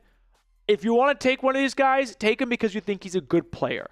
I don't think this is the year to go. We should start preparing for post-Cortland Sutton. Also, I think they're going to try and get an extension done with Sutton. He played just too well last year to let him go. Maybe it's a midseason extension, but that's dicey. Sometimes players like Mike Evans, remember, go, hey, once the season begins, we're not negotiating because I'm not going to let you guys wiggle your way back here and go, actually, you're really good now. You still are good. So can we pay you a little bit less than what you might get in a few months in free agency? Before we get to the last 20 minutes or so, make sure you check out Fanatics for 25% off at chatsports.com/Fanatics. Use our link for those savings. They've got t-shirts, they've got jerseys, they've got hoodies, lots of great stuff for all of your favorite teams. Use chatsports.com/Fanatics for 25% off, plus it supports the channel as well. All of that information is in the comments and description of today's video. We still have one more super chat, I think, from everyone's least favorite. He's him.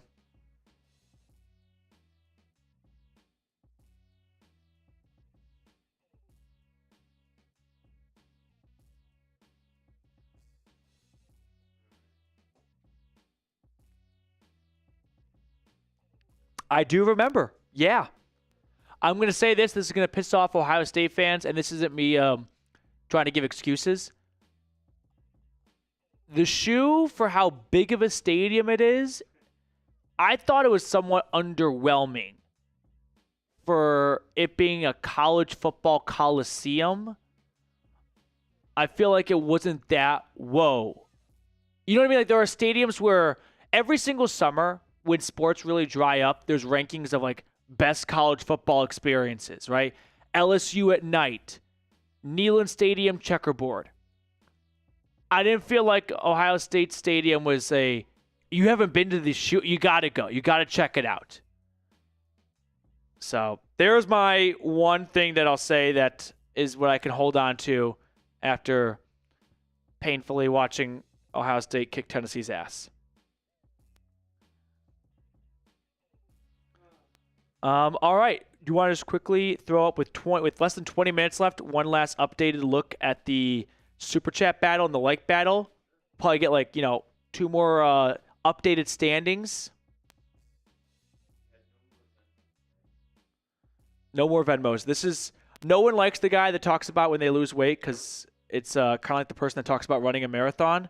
But I need to start wearing a belt now because that was never an issue before. And maybe every 5 minutes, I'm a 90s rapper just pulling my pants up.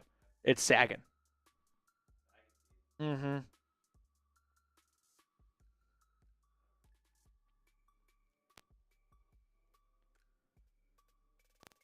All right.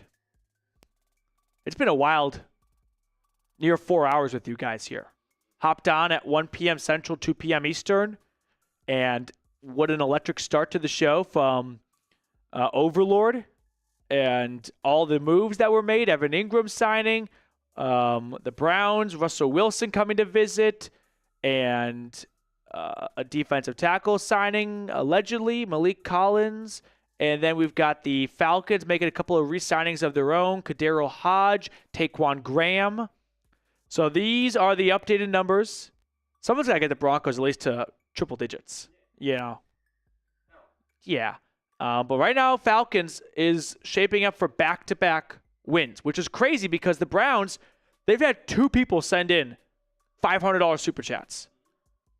What an incredible effort that might go down for nothing.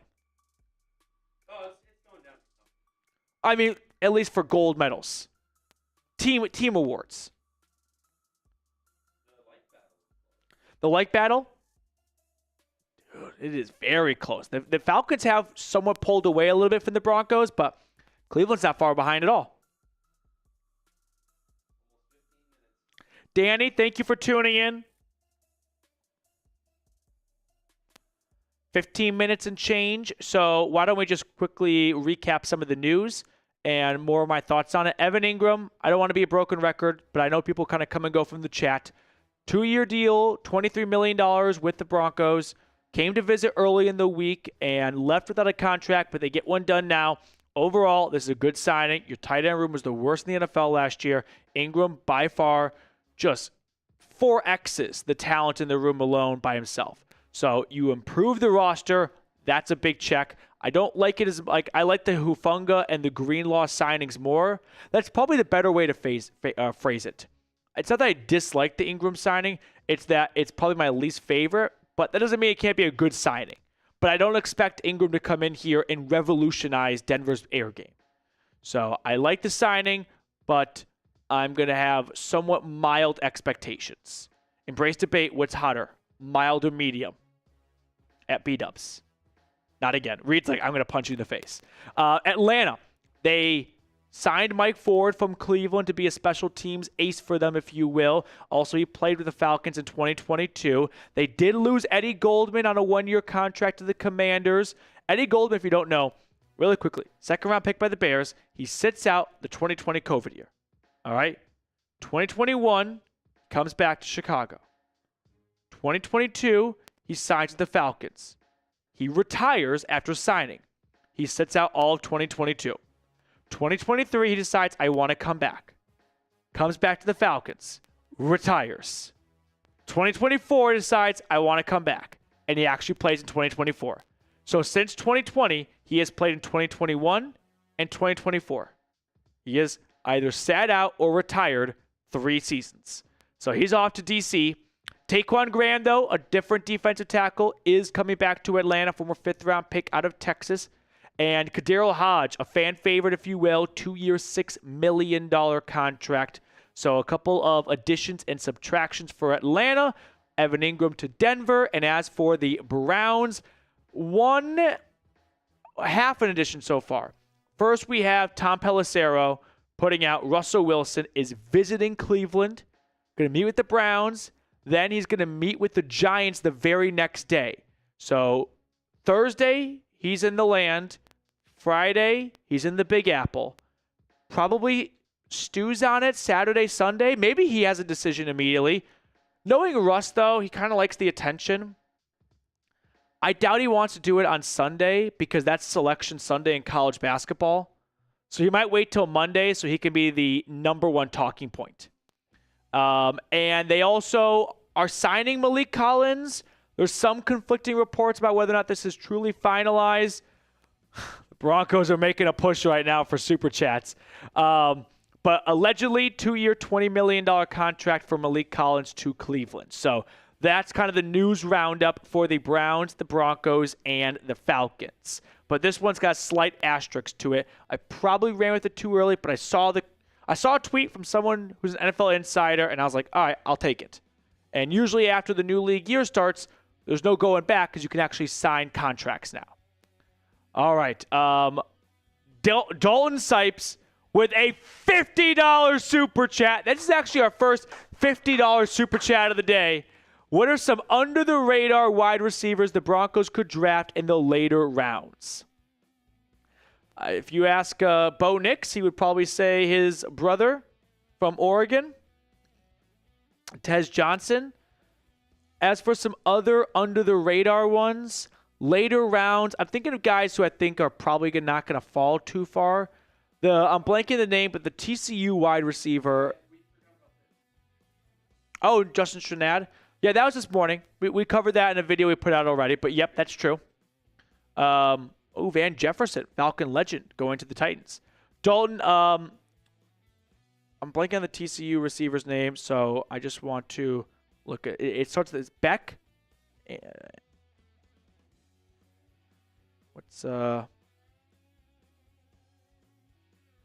Jack Beck from TCU. Jalen Royals, I don't think he's going to be there later rounds, but out of Utah State, I think he's going to be a fun pick for someone. And then I put out Tej Johnson as well. So I'll tell you, this is not later rounds, so it's not really what you're asking. But my favorite receiver in this class is Matthew Golden from Texas. I think he's going to be looked at as the best receiver when we review this draft class in a few years. But Tej Johnson, Jack Beck won't fall that far. Savion Williams, another TCU receiver, would be a name to watch for. But Dalton with a $50 super chat. Thank you so much, Dalton. Cannot show my express my gratitude and appreciation enough. Danny with a $5 super.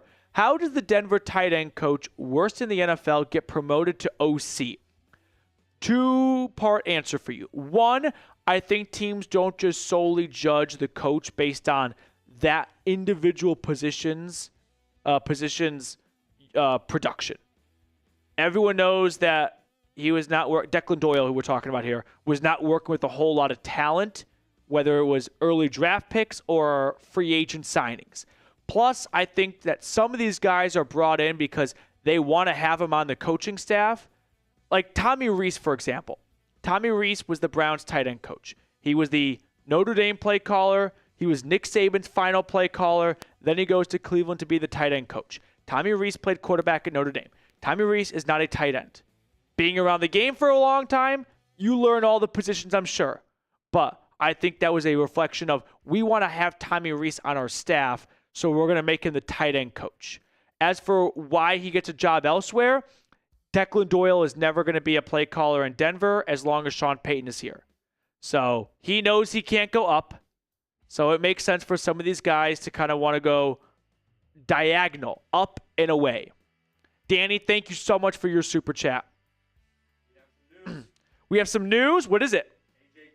A.J. Dillon signing with the Philadelphia Eagles. Missed all of last year with the neck injury.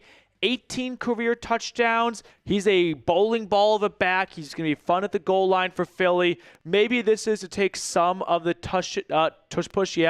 some of the touches away from Saquon in like the high impact zones at the goal line when you've got 11 defenders at the line of scrimmage. But A.J. Dillon going to Philly. They lost Kenneth Gainwell, right? So they had to have some RB2. And it's A.J. Dillon from Green Bay, former second-round pick out of Boston College.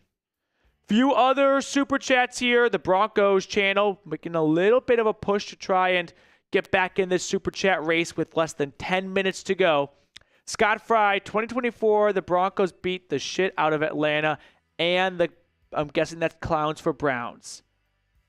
Browns and Broncos play all these teams next year? Oh, 2024. I see. I thought I meant 2025. Yeah, I mean, I remember that Broncos-Falcons game because both teams came off disappointing special teams endings.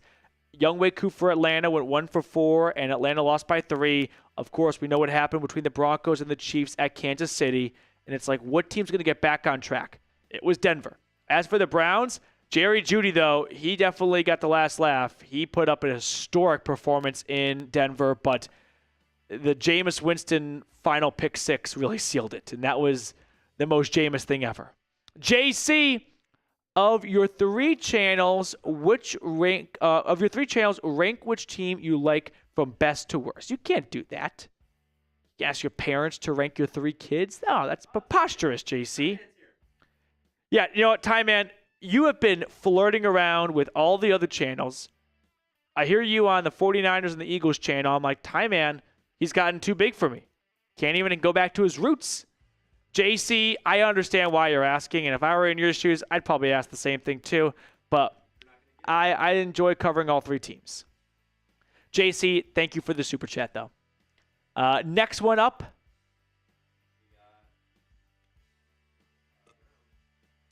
On our Browns channel. Cold weather games, mute the noise, plus a blowout. I will say, I took a lot of pride in how much orange was in Columbus.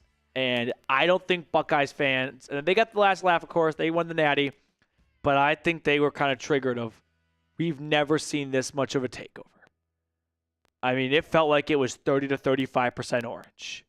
I think it was the largest away presence ever at the shoe. And I'm proud of my fan base and our team for that. I don't like saying we for NFL pro teams. I feel like for a college team, the we works a little bit more because you went there. Like, you were a part of it more than you've ever been a part of a pro team officially. He's him. Who has a higher body count, Reed or Matt? I've been in a relationship for 5 years, so that's definitely working against me. I don't know a lot about Reed's love life. I know he's had a couple of ladies, so I don't know about college Reed, though. I really only know Dallas Reed. College Reed was a bit of a slut? A little bit of a hoe? Yeah. I know he had some girlfriends in college. Or one? I had 2 girlfriends in college. Okay. 2 girlfriends in college. I had a girlfriend in college, my current fiance, senior year to present. Yeah. So single and ready to mingle freshman to junior year. Interesting. Moving on to... No, we have Sup and Justin Farmer. So we can't put it on? Oh, Sup. You took back your message, so the software doesn't work. So but I do want to give Sup a Sup. I saw. Sup. So he had an earlier super chat that we can put up. I feel bad for the Sup, but for the social media account holder or social media team for these NFL teams. Like, they had to tweet out a thank you to Juan Thornhill. I saw that. I don't think they really meant to say thank you. All right. Justin Farmer. Under 5 minutes to go. Can we get one big push for maybe first or second in the Super Chat race for day 3? Denver won day 1. Atlanta won day 2. Cleveland looking for their first gold. But the Falcons have the lead right now. Pedro, if the Falcons do go offense in the draft, what position and what round do you think it happens? You know how confident I was last year that Dallas Turner would be a Falcon? I'm more confident this year that they are not going to go offense at pick number 15. So I would say it'd have to be, if they don't make any trades, it's not going to be their first or second rounder. They don't have a third. It would probably be their 7th. I think their first, second, and 4th. That's their first 3 picks are going to be defense. Edge, corner, edge. Trucker Mike is in the house. Pedro, thank you for the super chat. Justin, Matthew Golden to Atlanta or Isaiah Bond? I think Golden's going to be awesome at the next level. I think he's going to be a great slot receiver for a team, but he can also play outside as well. I'm pretty high on Golden as a receiver prospect in a draft class that I don't think has very good receivers in it to begin with, top to bottom. Should we play Where is Trucker Mike? Yeah, let's just catch up on He's Him real quick because I just don't like Super Chats falling behind. Trucker Mike is our Falcons trucker. We try to guess which state he is driving in whenever he hops in the live chat. So everyone play along. Predict what state you think Trucker Mike is in. He usually hangs out in the Southeast, but didn't he say he got a new area recently? Yeah, he's going to be West Coast? Midwest? Coast, right? All right, I think all 48 states are up for grabs right now.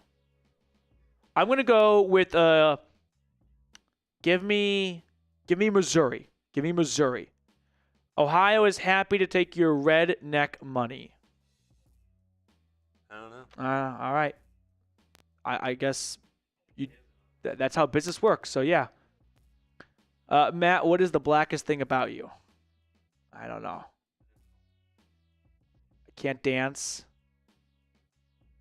I don't have a good answer off the top of my head here. I watched The Office and Air Disasters and World War II in color. I would say I got nothing. NFL. I don't think the NFL You can like be that. You like sports? Sports can't be qualified as that. No? No, I don't think so. I got nothing. I'm pretty vanilla. Yeah. He's Him, I think, answered his own question. I think that's what he's doing here. That's my only interpretation for why he sent that in there.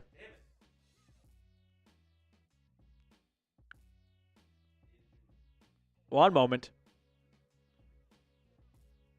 Under 2 minutes. One last big push for all 3 channels for a Super Chat battle. Pinky.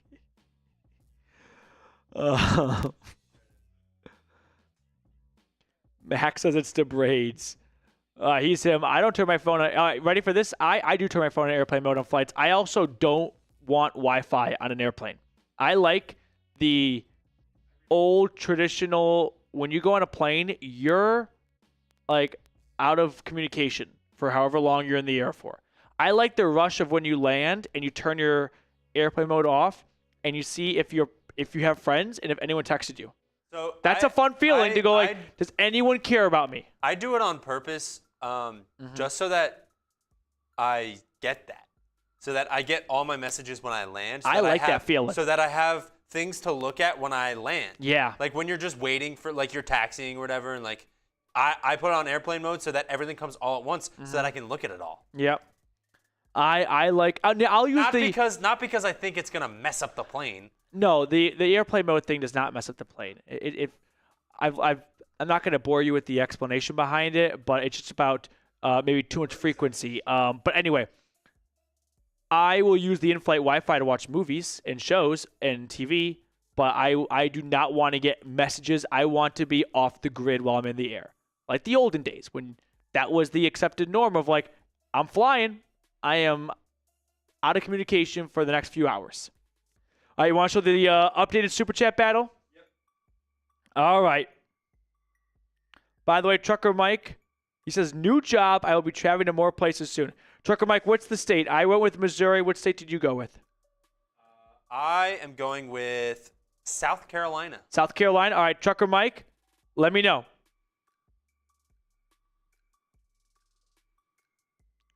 And updated Super Chat numbers and like numbers.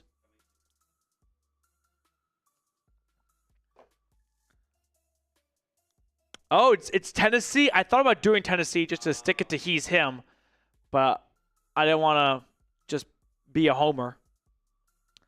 Well, enjoy your time on I-40 in the Volunteer State. Stop in Knoxville. There are some great restaurants there. Chivo, I swear, I know you wouldn't think this for Knoxville, Tennessee. Hands down, favorite Mexican restaurant is in Tennessee, in Knoxville. Chivo. Stock and Barrel, my favorite burger of all time there as well. And one of my favorite bars, it's a beer castle. It's like a whole German beer castle. It looks like a medieval times castle, and it's just beer and pretzels and schnitzels on the inside. I love that. Jerome Williams, this is for Broncos. Let's go. Jerome, thank you very much for the super chat. Unfortunately, it might be too little too late, but I still love the passion. And thank you for the support you're showing the channel.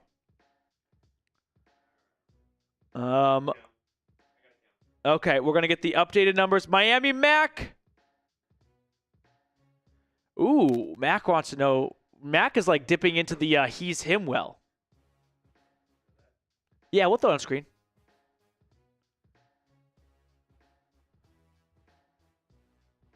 I kind of, you know what I feel like right now? This is yet another Office reference for me. Remember the episode when Michael gets a stripper for the bachelor party for Bob Vance Refrigeration, and then they get Benjamin Franklin for the girls?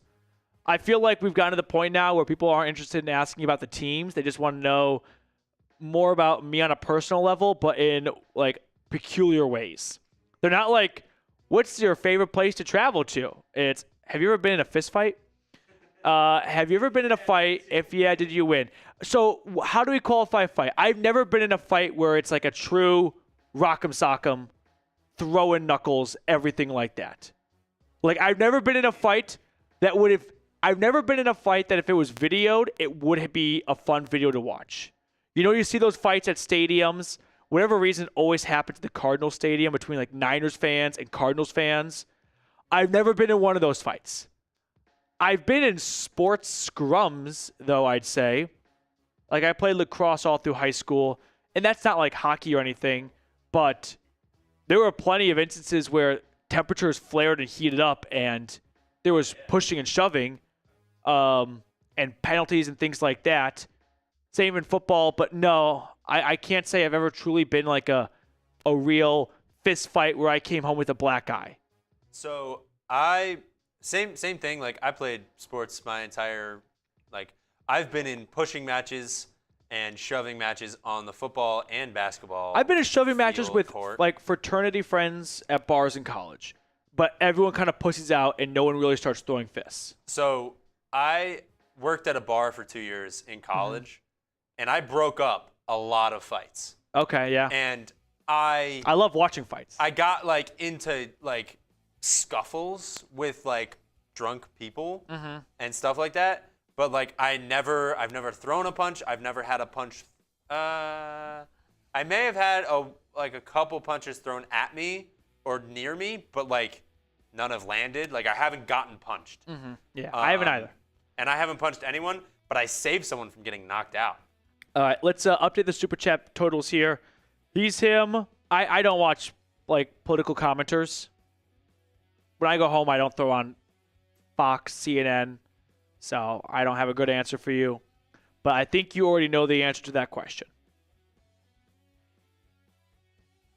All right. So it's a win for Atlanta. Congratulations, Overlord. He deserves it. I mean, Dolphin, I don't want to shortchange you. What you did at the beginning of the show was remarkable. And I cannot thank you enough. Falcons today, though, back-to-back golds. So here's the question. Really quickly look at the likes too. Do we go, Reed's going to update the like battle. Do we go live again tomorrow? Just let me know the interest. I don't want to waste your time. I don't want to bore anyone. But as we can see, things slow down compared to day 1 versus day 3. If you want to go live, like I don't mind coming out and hanging out with you guys. But I also don't want to go live because it takes some work to get this plane off the ground. And have you guys like, to be honest, probably not. So Damon says no. I appreciate the honesty. Nick says yes. Ty Man says yes. Josh, up to you. Gabe says, yeah, Ty Man, what you've been cheating on me, dude. Jose Herrera Bears in the house. Dylan would like it. Lit says Katie Jerome says yes. Lit says just make individual vids. I get that. Yeah. No, I don't think there's a right or wrong here. We'll kind of see how I think the next 12 hours plays out. Yeah. If there's a bunch of moves made, then like, okay, that could warrant it. We'll see. Danny says go live or we riot. Gabe says yes. Steve-O says yes. Impuriator, love hanging out. I do too. Wallace says yes. Hot Dog Burger says yes. Yeah. All right. Well, we will sign off. Thank you so much for... let's just put up He's Him's last 2 supers here.